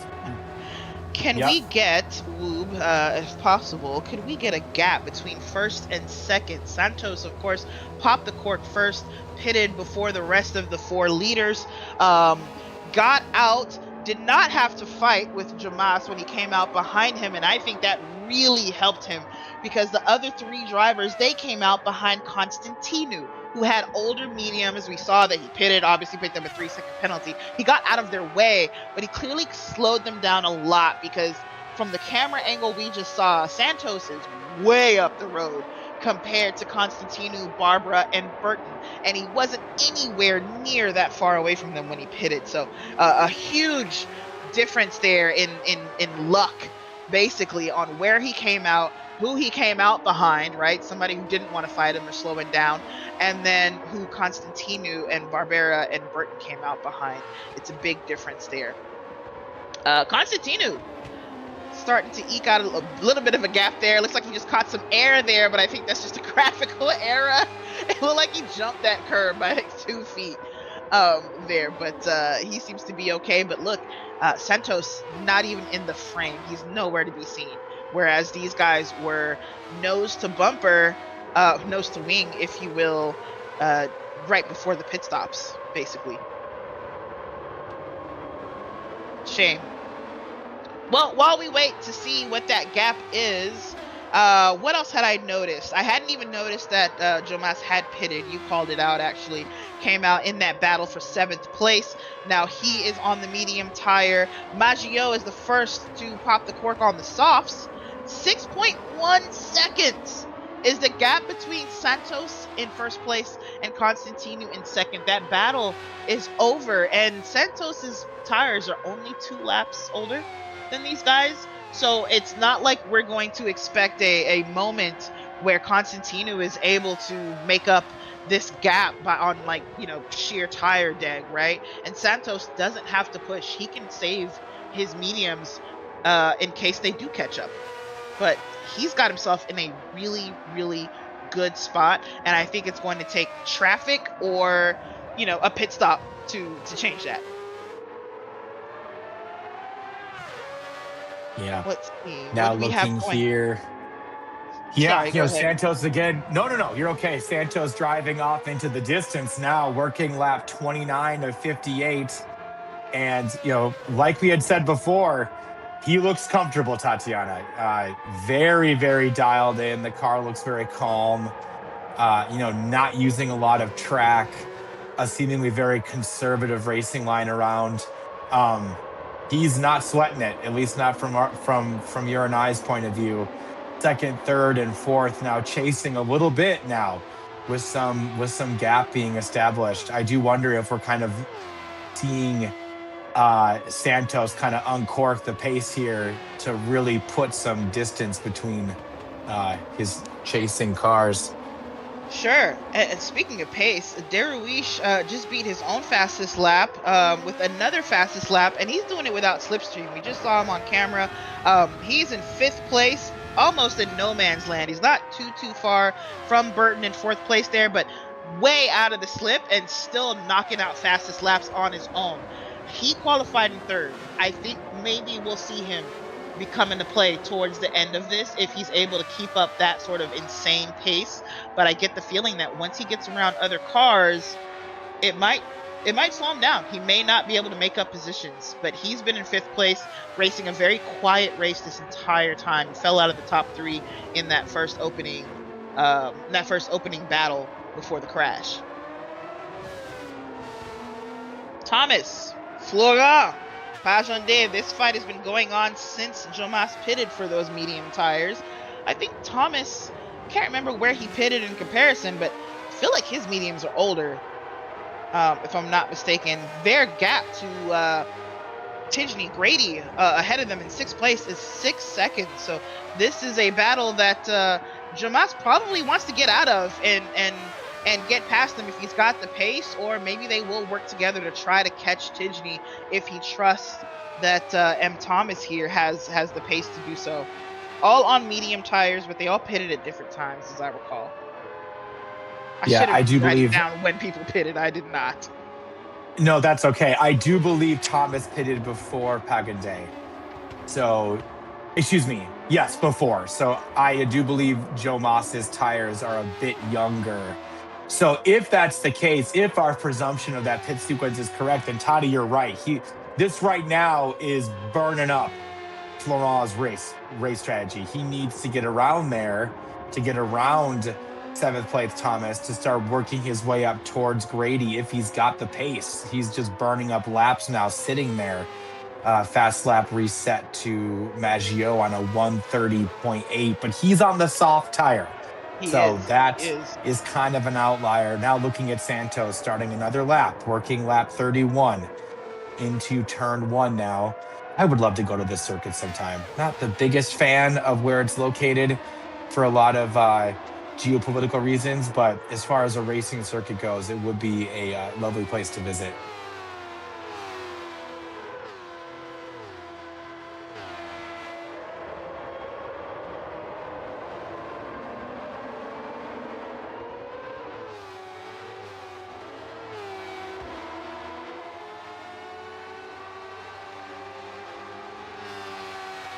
I do believe we lost connection here. Toddy, are you still with me? We may have lost Toddy. I am here, though, I believe, and still talking. Hello, everybody. If you're joining us, we are here at an IGTL New Year's race working at Yas Marina Circuit, racing 2 different forms of Formula One car, the 3500A and 3500B. We're working lap 31. Santos leads the race on a medium tire with a bit of a gap over, chasing 2nd place Constantinu, Barbara, Burton, and Derouche. I am really struggling with the pronunciations today. Oh my gosh. Now looking at the beautiful hotel that is very, very famous for this racing circuit, racing under it now, exiting, now looking at 5th place. I just heard from the chat here for the race comms that Tatiana's computer or her power just died, so she'll be back in a minute. In the meantime, you guys are stuck listening to me. My apologies for all of you. Looking at now, yes, Joe Moss, good friend Florent Paganday, exiting the final corner and still chasing down 7th place Thomas. And, I do wonder, is this Joe Moss's plan? Is he hoping to sit and be patient? Is he trying to have Thomas pull him up? Or is this a position that he really wants to get around? I've raced on track with Joe Moss a lot. I can't say that he's, not necessarily impatient, but when Joe Moss wants to get somewhere, Joe Moss gets somewhere. So I'm kind of comfortable making the presumption from the commentator's chair that Joe Moss is okay sitting where he is if we haven't seen him make work of 7th place Thomas ahead of him, now working that first chicane exiting there, now blasting out towards the final sector of the circuit. Second place, Constantine. Third place now, entering into the hotel section. Gorgeous lights right there. I can't imagine what speed looks like around this track in real life with a modern Formula One car. It would be mind blowing for how fast and how flat it is and how smooth it is. Very, very comfortable for a modern day Formula One car. Now working lap 32, heading into the first sector here. Second and third place, pretty close to each other. And, you know, again, I'm kind of curious, as I was just moments ago, about Joe Moss and Thomas, how close second and third are. Are we comfortable sitting here? Are we grinding down the clock?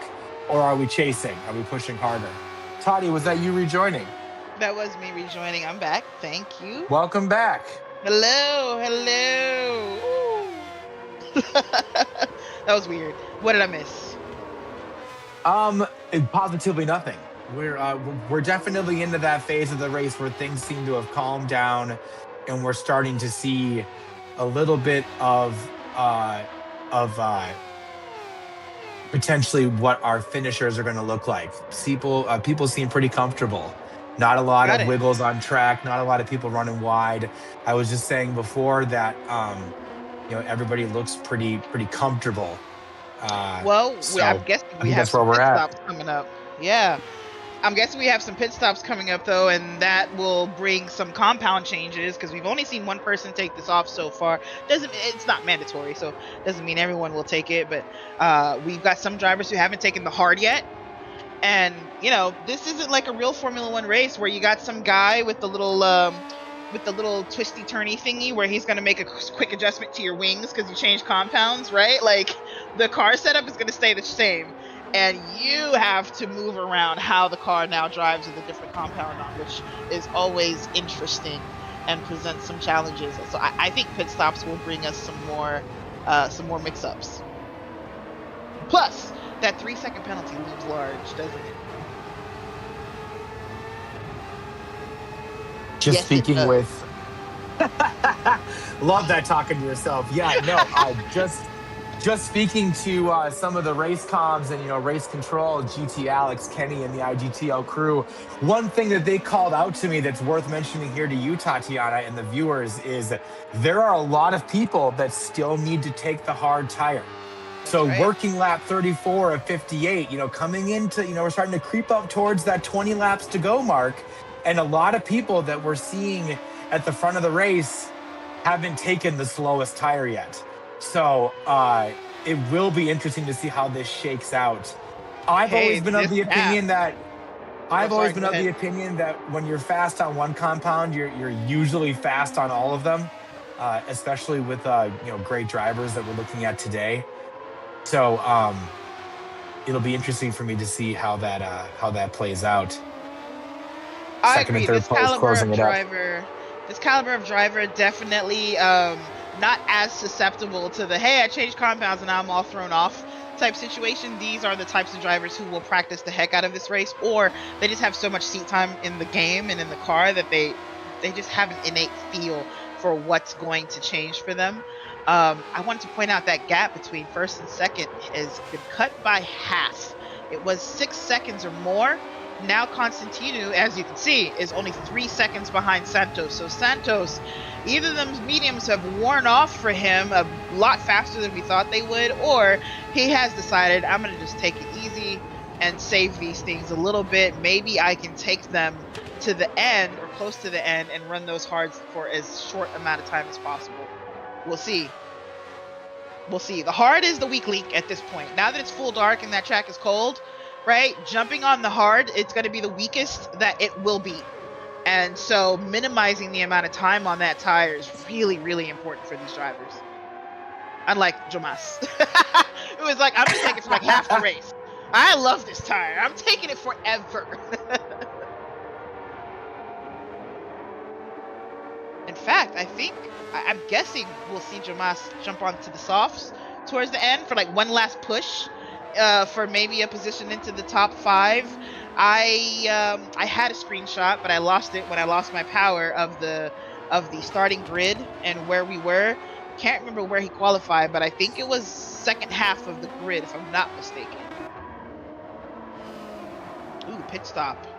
This is Deruish in that Castrol livery, who's been dropping those fastest laps on the mediums. Let's see what tire he goes with. This is the hard. This is a hard tire. If this animation is to be trusted, which it's Gran Turismo, it is not to be trusted. We'll see where he comes out. Or you know what? Maybe I made up that it's the hard because of his rims. He sat there for a very long time getting fuel, I'm guessing. So he feels like he needs to refuel to make it to the end of the race. That's the longest pit stop we've seen thus far, right, Paul? Oh gosh, I think so. Yes, I do think so. It's really, really tough with the more limited amount of information that we can have here. But yes, I think that's correct, Tatiana. I'm looking at 5th place for you. Oh, now jumping to 9th place. I'm convinced the game can hear me starting a train of thought and then instantly changing the car. I think that's just the energy that I'm giving off right now. It's like you thought. Rijot with older, but in the temp window, racing mediums coming out, trying to see if maybe he can get that position from Deruish, who just came out on cold racing hards. Rijot, of course, has been fighting from somewhere near the back for pretty much this entire race, especially after that 3-second penalty he took in the beginning. And then I think he took a second, didn't he? I think he took another 3-second penalty. Whoa, hold on. Let me stop talking about that. Let's talk about up front, because the gap has disappeared. Santos is in first place, yes, but Constantinu is also driving the car. It is now a tandem Formula One car. Constantinu is right there, all over him. And then Barbera is on his coattails, right behind him. Burton is in 4th place, but he's had that huge gap in 4th place for a long time. And here comes the attack from Constantinu, or it looked like it was going to be the attack, but Santos able to close it off. Constantinu is looking, though. He's looking left and right, trying to take this position away. He's going to have the outside for this turn. He's going to see if maybe he can get an undercut into the hairpin. Not going to work out. Not super easy to do right there anyway. It doesn't look like, at least, but he is going for it, Paul. Yeah, he's definitely pushing. Coming now, diving. Oh, wow. Deep into that corner, giving Barbera an opportunity to close it. Yeah, 1, 2, 3. Now racing is 1, essentially, and makes the pass. Santos loses the lead on lap 36. Now working 37, coming into the final sector, and we have a change for position. Now, I'm surprised by this. Santos has seemed pretty in control. I wonder if we missed something earlier, Tatiana, that gave the opportunity for second and third to close up so much. 3-second gap. It was 6 seconds that went to 3, and that could be explained by just constant progress, right? But it wasn't that long between 3 seconds and 0 seconds. So I do wonder if something happened to him. But that around the outside pass was wild. That was fantastic. Made that work, stayed in it. You can see Santos almost starting to get the drive out of the corner on him, but he made it work. Santos with a half-second penalty. We're right back at the beginning here. I think it was Burton with the half-second penalty up front earlier in the race, but it was just as packed tight as this, except maybe missing a 4th car. But Santos wanting to be up front so that when he loses this time, he doesn't lose too much. He goes deep on the brakes into the hairpin or the chicane. I have no idea how he got that thing woed up. I thought he was going over the line for sure. And Constantinu all over the back of him. Santos is going to take his penalty and try to jump right back in the slipstream and not let Burton have a chance, and certainly not try to lose too much time to Barbera. Wow, we're back in it. Burton seems to be back in it too, though he just went super wide. I think he hasn't had dirty air in a while. He forgot. He's like, oh, I haven't been close to anyone for a minute. I kind of forgot how braking works. Cincinnati's under attack by Mr. Thomas here. M. Thomas on the medium tire versus Cincinnati's on the hard. Of course, he's going to have the inside for the next turn. Actually, didn't even need it. He's got the drive. Oh, wait! He did need it. Cincinnati's with the surprise dive on the inside there, and Thomas not able to get the cutback. So Cincinnati's defending from the back foot on the hard compound. He's like, it's the end of the race. I'm not waiting. I'm not just going to let you pass. Wow. So Big battles going on in the midfield. Huge battle going on up front, of course, working lap 37 of 58. Paul, please take over before I lose my breath. That is perfectly fine. Take a breath. Yeah, Santos. Yeah, I mean, again, continuing what you're saying, the racing is heating up. So that's hilarious. As I just said, that we're getting into the groove. The racing gods were like, absolutely not. No, we're not. There's no Yeah, groove. no. What groove? Yeah, absolutely foolish of me to say that. Barbera having a look too. Santos is slow. Barbera's having a look. I don't know what's. Yeah, Santos is not comfortable. For the first time, we're seeing him not look quite as confident on the pedals and the wheel as we've seen him the entire event, right up from qualifying through to just 2 laps ago. So curious to hear what's going on during this phase of the race for him. But, at the same time, it's not like he's lost 5 seconds. Instead of being ahead, he's immediately behind. So I was going to say, actually, it is like he lost 5 seconds more, but, I get what you're saying. He's still in it. He's still in it, but he was so far out of it. I'm talking about cream of the crop. We have a new hard tire on the tree here. I hadn't noticed. Looks like Tidgney pitted to take his hard stint, and I do wonder if he's just going to take it to the end here. But others owe pit stops, but he's come out in 11th place. So if he takes the hard to the end, he's going to be relying on just other people's pit stops, putting them back behind him. I don't think he's going to be fighting. Maybe. We'll see. It's an IGTL race. They always work it out so that no matter what strategy you're on, you end up fighting. So, we'll see. Absolutely. Look at them right back where we started. First through fourth. Wing to wing, baby. It's an aero slipstream chain and a dive around the outside into the chicane by Antonio Santos. He's been strong there all night long. He just showed me up again with his braking abilities into that. He's back in the first place. That was so brave. Someone's controller is dying. But it's not Antonio's. Oh my gosh. And then here comes Barbera. Antonio goes wide, pushes Constantino out. That also lets Burton take third place. Barbera now leads. What? Can we get replays? Do we have replays? I need to get quiet. Do we have replays? I think that was the funniest your battery's about, or your controller's about to die message that I've seen in a long time. And if we're looking at GT Alex 74's stream, which I believe we are, it's him that's running the game. That's Alex, right. Alex, on behalf of the community and the world entirely, please plug in your controller, sir. Please. Now looking at Barbera running first place ahead of Antonio Santos, ahead of Burton, ahead of Constantino. This is incredible. Now 18 laps to go. We are under 20 laps to go. And now another fastest lap reset by Cincinnatus, which is further down the order. But again, on the soft tire, a 30.515. Mind you, that's still not as fast as the quali pace that Santos had run. And quali had fuel on, so they were on full tanks. Half-second penalty for Burton. And I think I saw a second half-second. No, it's just him. No, our leader also, Barbera, the leader with a half-second penalty. He'll lose positions. He will not lose out to Burton, but I think he's going to end up in third place behind Santos and Constantinos. That's going to give Santos first place again. He's slowing down now, all the way off the line. Ooh, it's not in a great place. Santos passes. Ooh, but Constantino unable to pass. That's a favorable spot there. You do have to brake for turn 9 there. So, Barbera lucky, and then, oh my gosh, and he comes out ahead. He comes out in first place. He gets out ahead of Santos. How do you take a half-second penalty just before a corner, lose position, and then gain it back again?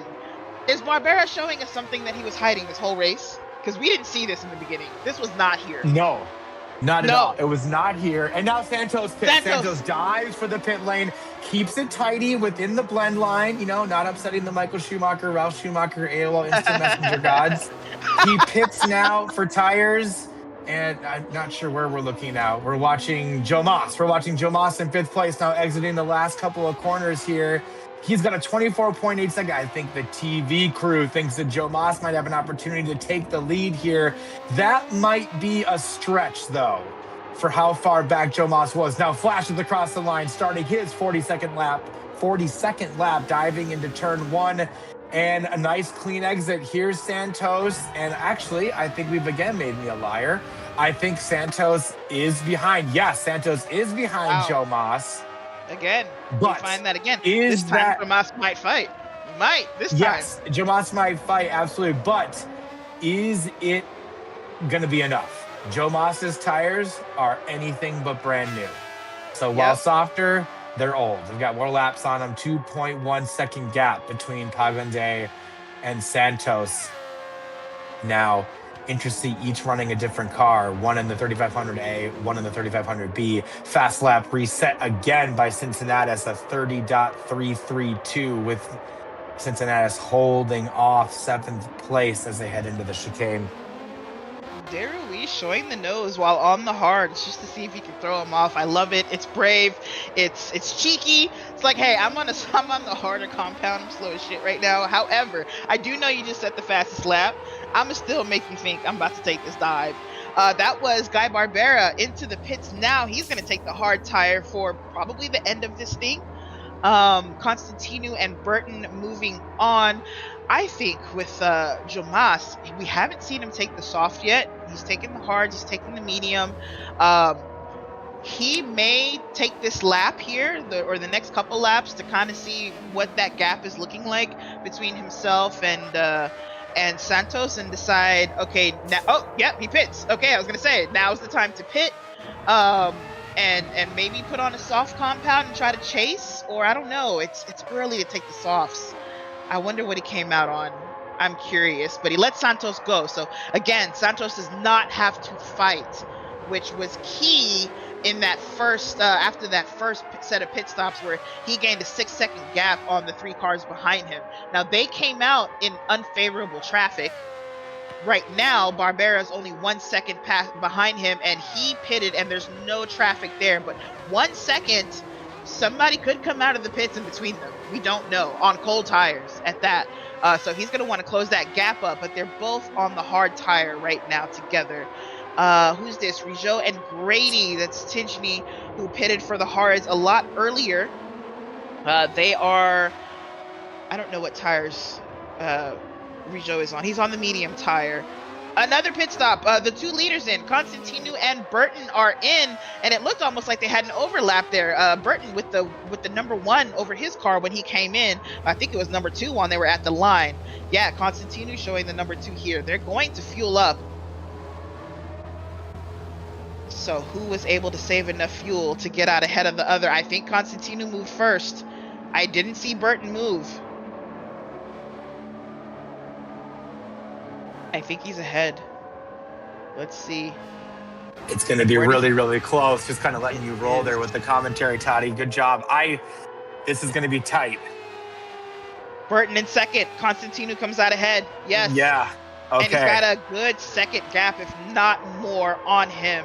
So fuel there. They come out ahead of Antonio Santos. That is also key.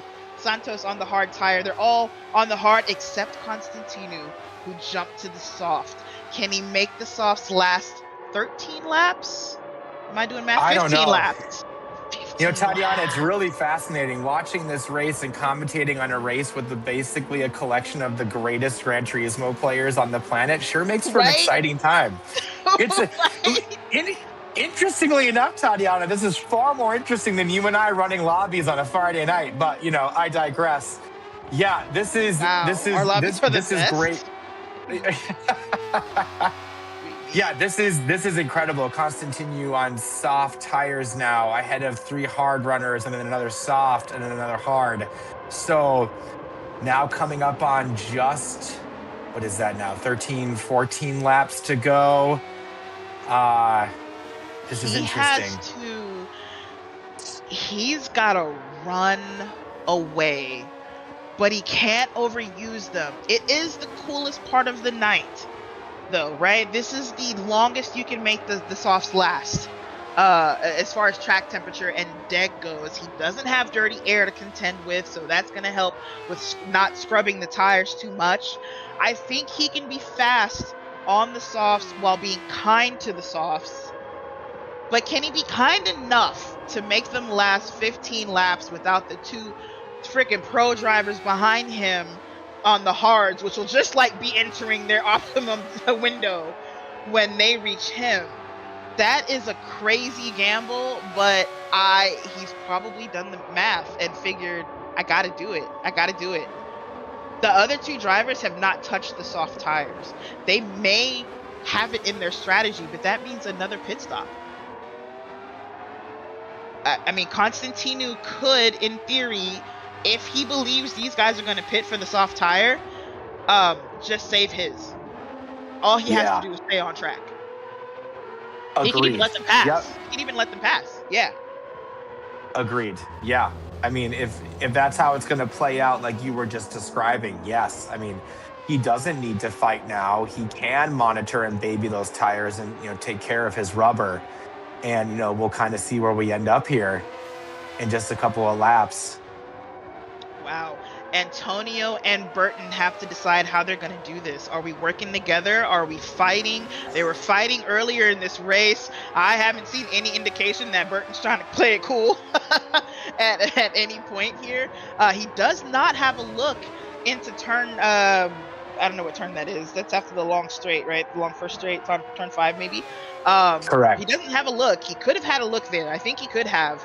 So maybe this is what working together looks like for him. But to Antonio, it just was like, hey, he's up my exhaust. He in there, okay?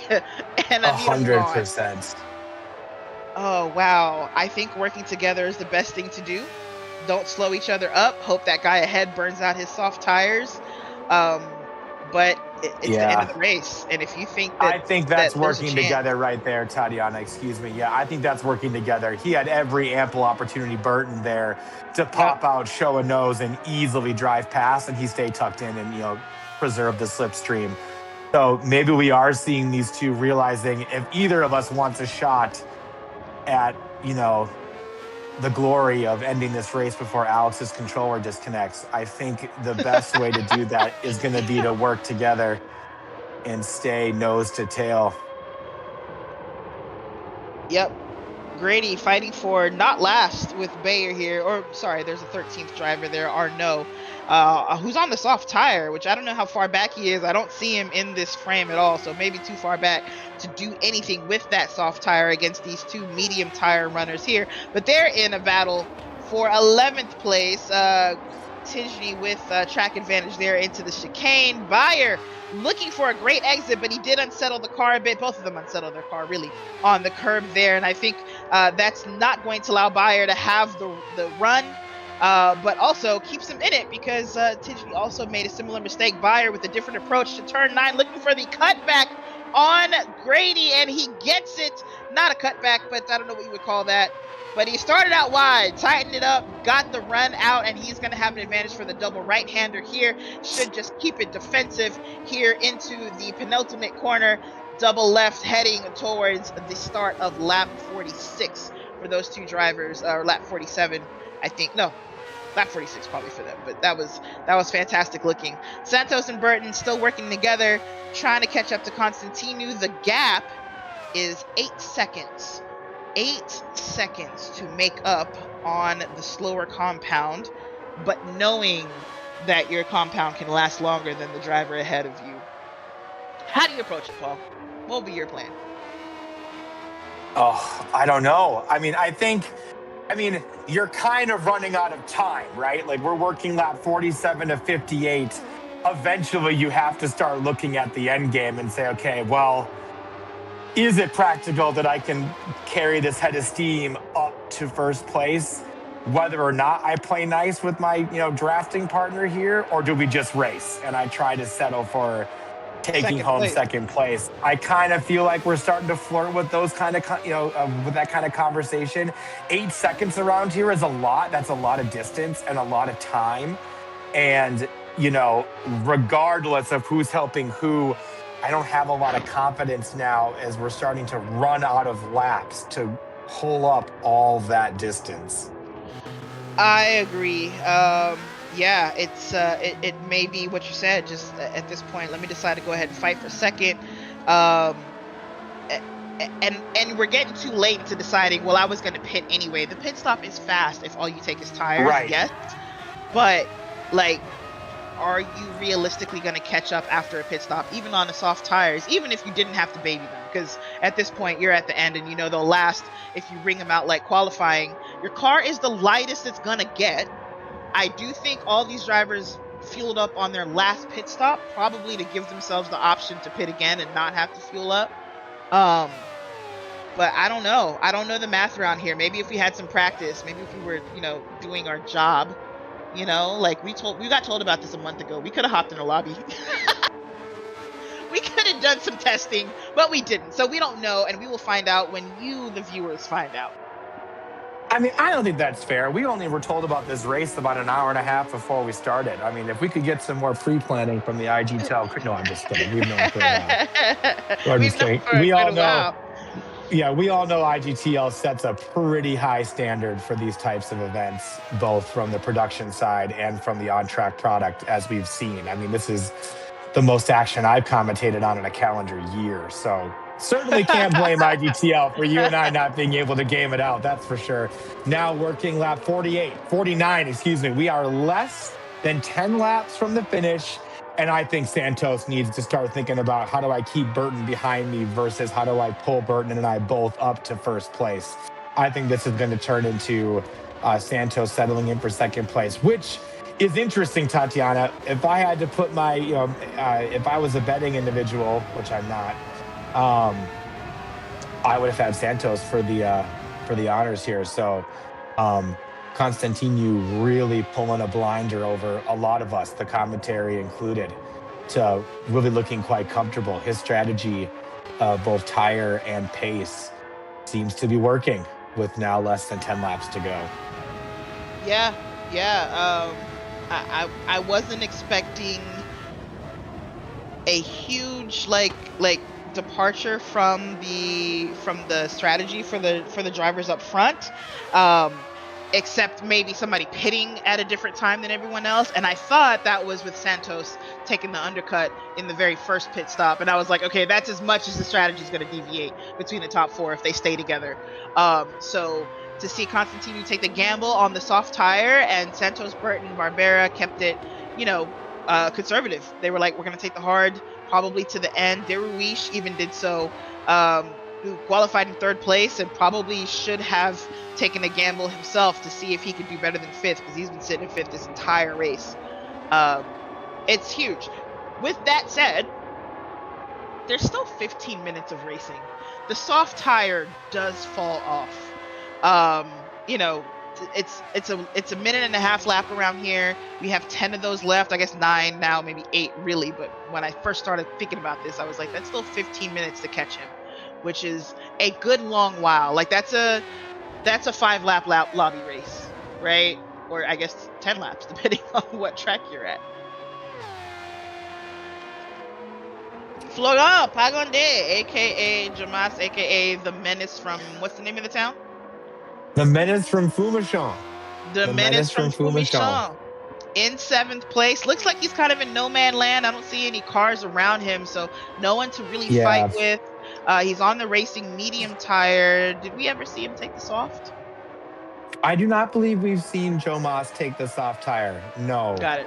And I don't think could have been a mistake, but also could have been Joe Moss kind of realizing, like, this is where my pace is at, and I think my best, like we said before, no one in this lobby is an impulsively, short-sided driver. A lot of great racecraft here from up and down the grid. Joe Moss's strategy is probably well considered to be, this is how fast I am. Barbera. What happened here? He pitted. Why? I don't know, but he was up front. He's probably going to take the soft. I wonder if he was shy and he's pitting late.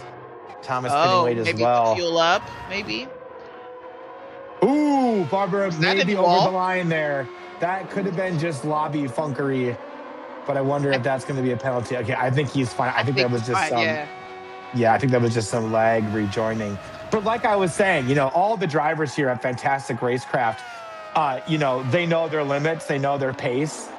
Joe Moss's strategy is not impulsive, nor are any of them. I think they're racing within where they know they can be and hoping that ends up being enough.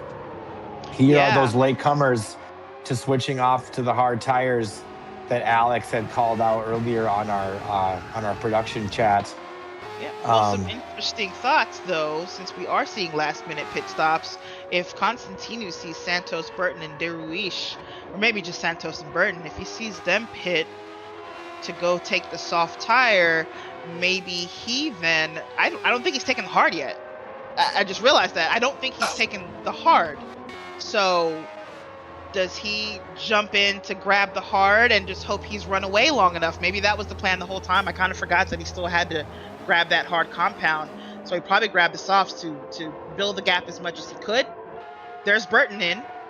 So he pits. Santos has not pitted, but I think Constantino owes a pit stop. He has to defend on the hard. So I think he probably was planning to burn them softs out, not baby them. Use them up, get as big a gap as you can, and then be on the hard tire on a track that's supposed to be hard to pass around. We've seen a lot of changes of position in this race. I don't know. We're going to see. Santos probably has to pit, though. He probably will wait as long as possible. When he sees Santos pit, then he'll go. Because maybe he has also planned for running this off until the last lap. He could do either, I think. Either, take this off to the last or pit for the hard so he has a fresh tire that may be quicker at this point. I doubt it, but it may be quicker because it's fresher to defend to the end if the drivers behind him take this off. Whoa! Big slide there. Oh my gosh, I thought he was going to see the wall. I mean, he did see the wall. He didn't. They didn't get to second base, but he saw the wall. They went on a date. He saw Jesus too. But anyways, back to back there. That was an enormous moment for our leader. Well handled and well gathered up. Second place Santos now. An inconsequential mistake. Still there we go. Thank you so much, production. 12 seconds. Thank you, production.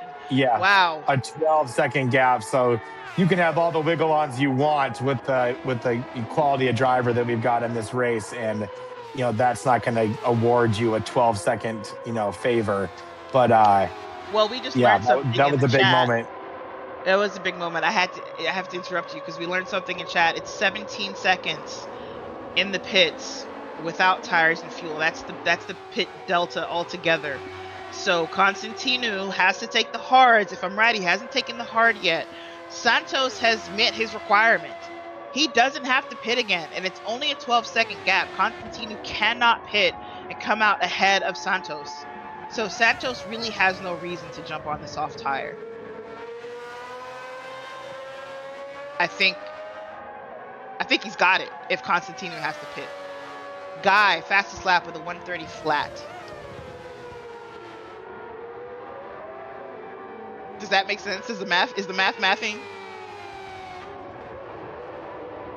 Sorry, Tatiana. I hit mute and I'm talking to myself. You're fine. I'm sure you guys all appreciated that wildly enlightening information that I was telling literally no one. Yes, Constantino in. He goes for the pits. Stays out. Santos Santos doesn't well. stay out. Santos goes into why? I'm sorry. Santos in. It's going to be a showdown. Constantino's going to be on the hard. Santos surely took the soft. Ooh, this is crazy. I think Santos should have stayed out. Why take the soft? Why? Constantino cannot beat you out of the pits. Maybe he didn't know what the pit stop is. Choice. No way. Yeah. No. I mean, I think anyone that's in an IGTL race clearly knows the rules better than you and I do, Tatiana. It's got me second guessing me. Like, am I wrong? Right. Like, nothing like production from IGTL to be so good that we're gaslighting ourselves while we're watching the race. But yeah, Constantino in first place now on the hard versus Santos on the soft. I don't know how that's going to work. I mean, we're working lap 54 and we've got 58 to play with. So there is not a lot of time. It was a 12-second gap, though. It was a 12-second gap. He only has to defend for 5 laps at this point. Santos pitted for the soft to try to chase down when he probably could have had the easy pass just letting Constantinu pit and then defending with the older hards. Maybe he, you know what, maybe he didn't feel like he'd be able to defend with the older hards. From because Constantinu would be 5, 6, 7 seconds back, 7 seconds back, I think, if he just took tires, because that's about a 2 second addition to the pits. I don't know. Santos either made a huge mistake pitting and now has to run through Guy and Mr. Burton to even get a chance at Constantinu here, or he's done what he had to do to keep it competitive. Staying on the hards wouldn't have worked out for him. I don't know. Bruh. I don't know. This is great. I love this. I think Constantinu is going to be okay. I think 3.8 to Burton. Burton's on softs. Oh, Constantinu with a penalty, half second. What? Oh man. Well, now it's very interesting. I take that back entirely. Yet again, being proven wrong. The IGTL gods just committed to making me look stupid today, for sure. But yeah, that penalty is not what Constantinu needed nor wanted. Working lap 55. I mean, we're coming up on 3 laps to go. They're less than a corner apart. They're less than a corner apart. 3 laps to go. Burton's on somewhat fresh softs. Constantinu's on very fresh hards, but they're the hards. The hards are the weakest this time of night. The softs are the strongest. You can do what you want with them now.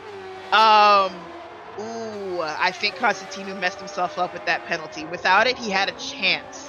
But a half-second penalty is really like a second, sometimes a second and a half, depending on the track. Antonio, fastest lap, 29.3. He's chasing Barbera down. He's got to get around Barbera, who has no reason to just let him go. He wants a what a drive out of that corner. Barbera's got the inside for turn 9, though, and he's going to be in the way. Santos will not be able to get around him, but he's squarely in his slipstream. Barbera going very, very defensive. I feel like we saw this year in Formula One. Who was this? I mean, Leclerc and some what? Oh, I thought I saw a crash. No, but we do see Burton making the pass on Constantinu into the chicane, and Santos with the same move on Barbera. A little bit of contact, but I think that's going to be okay. I don't think anyone's going to trip over that. But we do have a new leader, Constantinu, looking to get back on him, going wide, trying to tighten up the exit of that turn and get the drive out of it. But I think Burton's got it. He's got the better tires. They're not super old. Antonio Santos makes short work of Guy Barbera as well. Short-ish. Who's that in the wall? Oh, that's 13th. That is a back marker. Oh my gosh, I thought that was a leader. Scared me. That's Arnaud. He's okay. He's all right. He's in last place. He's not battling anybody. Our leaders that might have slowed down Santos, though, a little bit to keep him from catching up to Constantinu. I'm not sure how that affected him. But my voice is getting hoarse. Paul, my voice. I know. I mean, you're doing great. Absolutely. I didn't want to interrupt your role. Now working 2.5 some laps to go.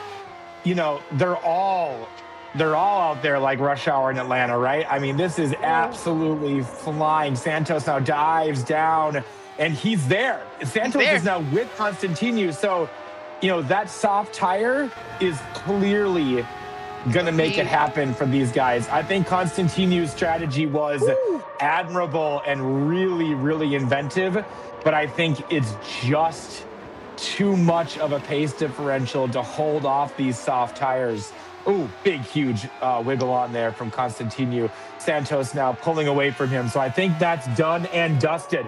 1.7 seconds separates the leader and second place with now just, you know, for all intents and purposes, we are coming up on 2 laps to go.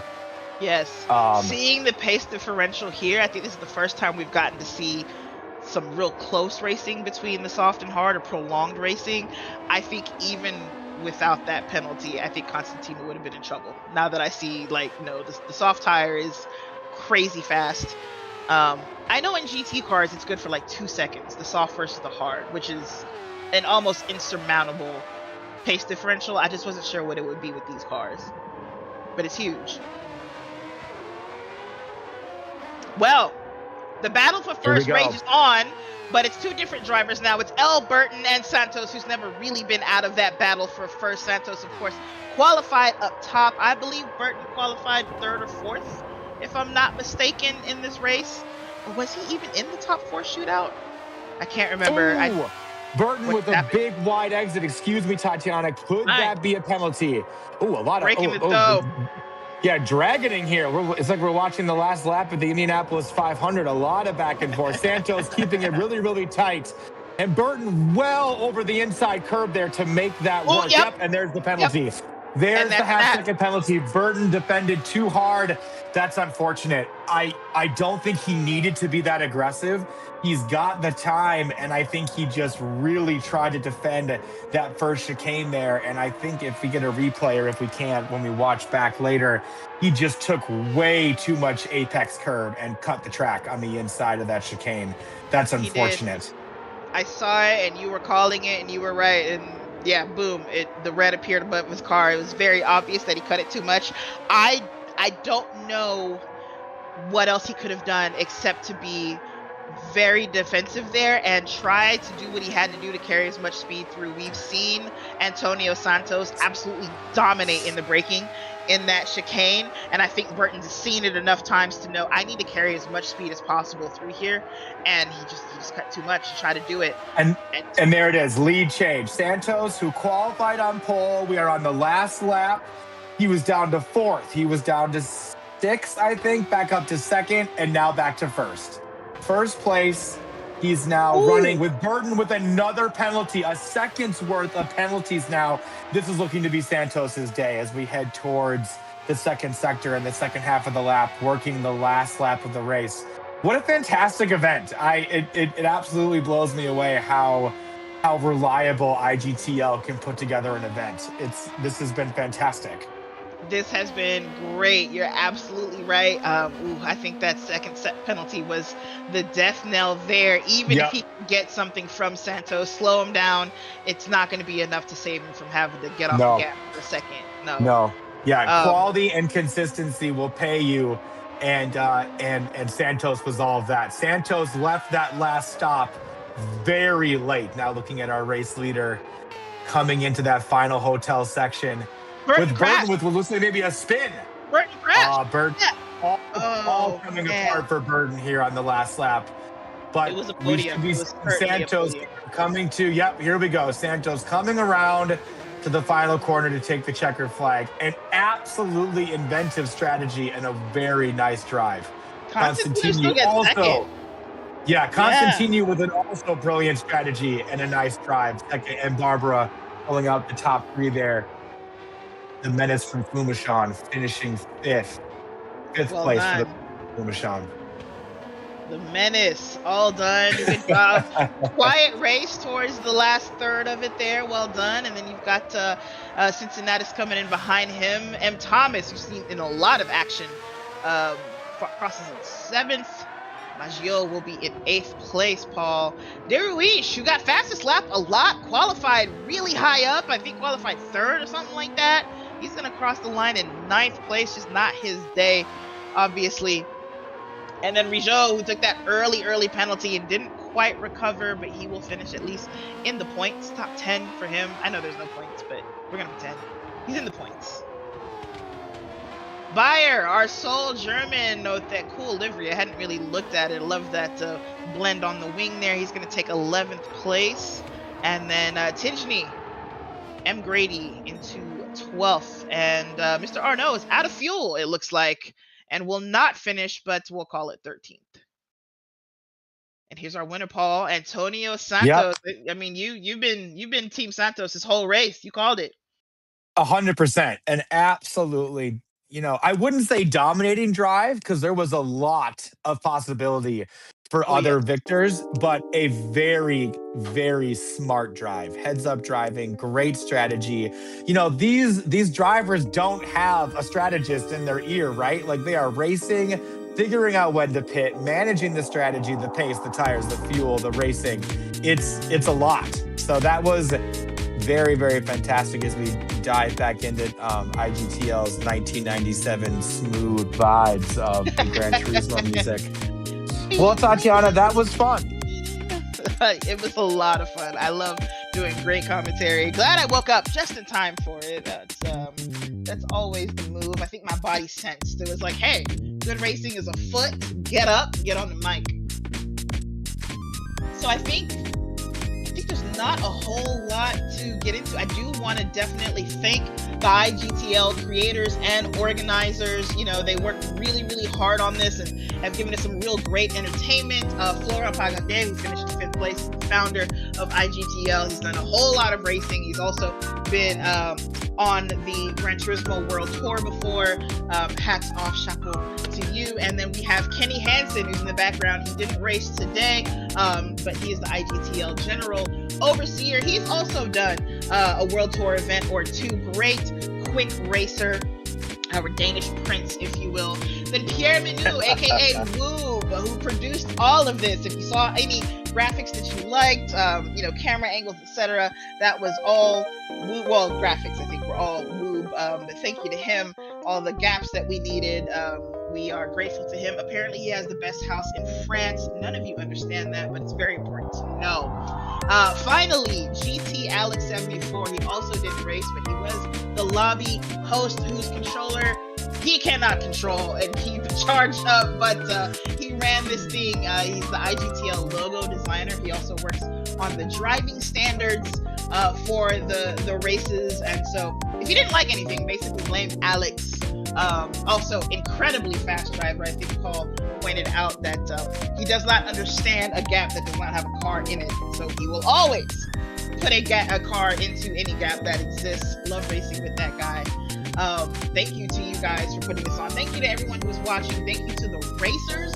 Of course, you guys really put on the show, practicing day in and day out to get this together and make it as good as possible. Paul, thank you for coming through and being in the booth with us today. I love doing comms with you. We've done quite a few now together. Yeah, it was good fun. Thank you, everybody. Yeah, I echo all those sentiments. And to everybody, have a lovely rest of your day, evening, morning, whatever, wherever and wherever you may be. I'm going to go eat breakfast. It's brunch time, but I'm going to have it. Thanks, everybody. See you.